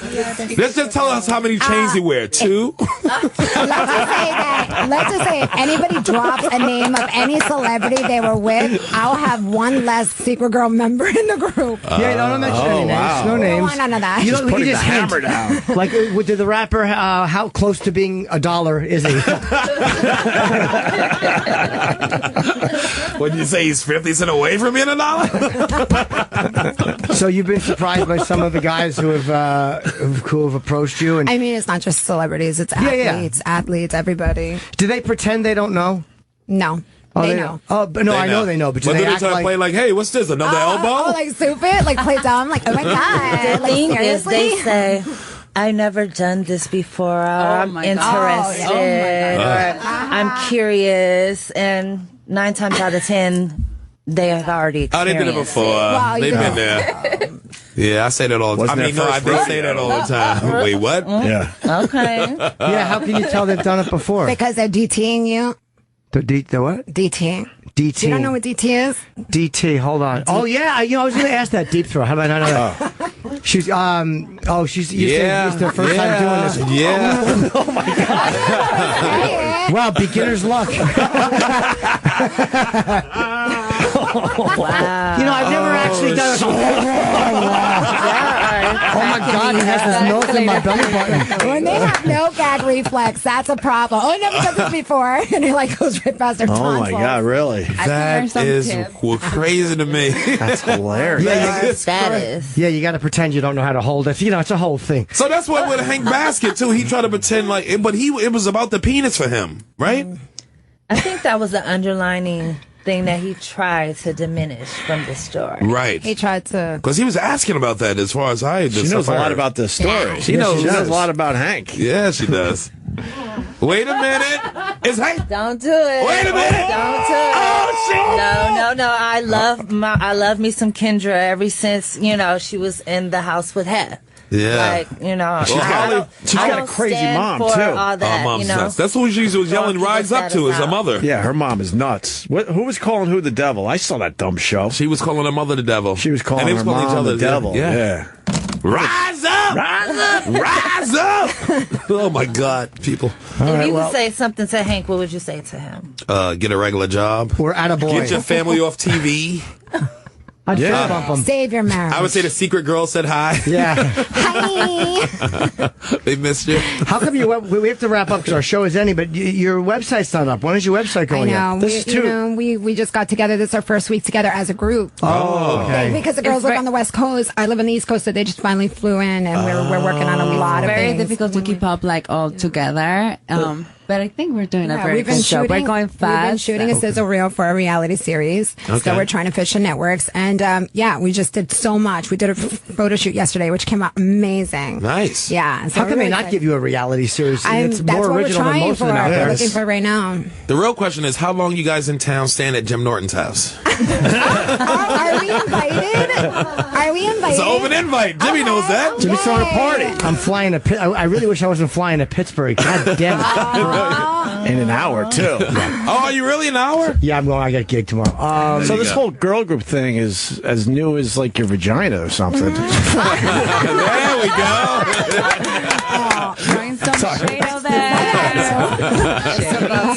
No, it's real new. No website. You don't have the backing tracks yet. It's secretgirlsworld.com. Yeah. Eventually, we are going to have it up. All right, We'll give out your Twitter. Yeah. Nikki Exotica. It's spelled really hard. NIKKI. EXOTIKA. Correct. And our Instagram is up. It's Secret Girls World. Oh, okay. On Instagram. Yeah. I think we should have him back in like a couple months to see where the progress is. Yeah. Yeah, but It's so brand new. A music track. And then Sunday night at headquarters, Yes. I guess in celebration of Pride. Admission is free, so you don't have to spend $50 to get in. You can just go in there and have as I would say, a delightful time with delightful ladies. Yes. We'll take All right. photos with you. Yes. Yes. I think we're done. We are done. And Yeah. thank you. I want to was thank great. you guys for Thank coming you. in. Thank you, ladies. Good luck with everything. Thank you so much. Love y'all. Thanks to Ann Coulter. Thanks to you. Marc Maron. Yes. Seriously, It's listen packed to the show. replay. This show was fucking kick-ass. And Sherrod. Thank you, Sherrod. And unless I'm killed in a plane crash, I'll see you in Pittsburgh tomorrow night. Excellent. And the big news with Sherrod, him and Kurt Metzger doing Race Wars on this channel. We're giving it a 4-week run to see where it's at. Starting July 8th, we got Chris Rock and Colin Quinn on the show, baby. 9 We're coming in o'clock. hard. Let's get the 9 word to out. 11. You got to get the 9 p.m., What do you 11 call p.m. your people again? The Niggas? No, the Sherrod. Oh, the Twitter army. The Twitter Yes, got army. Sherrod It's Twitter gotta army get out involved there. on this one. Yes. All right. Everybody's in. All right. Thank you. ladies. Goodbye. Thank you.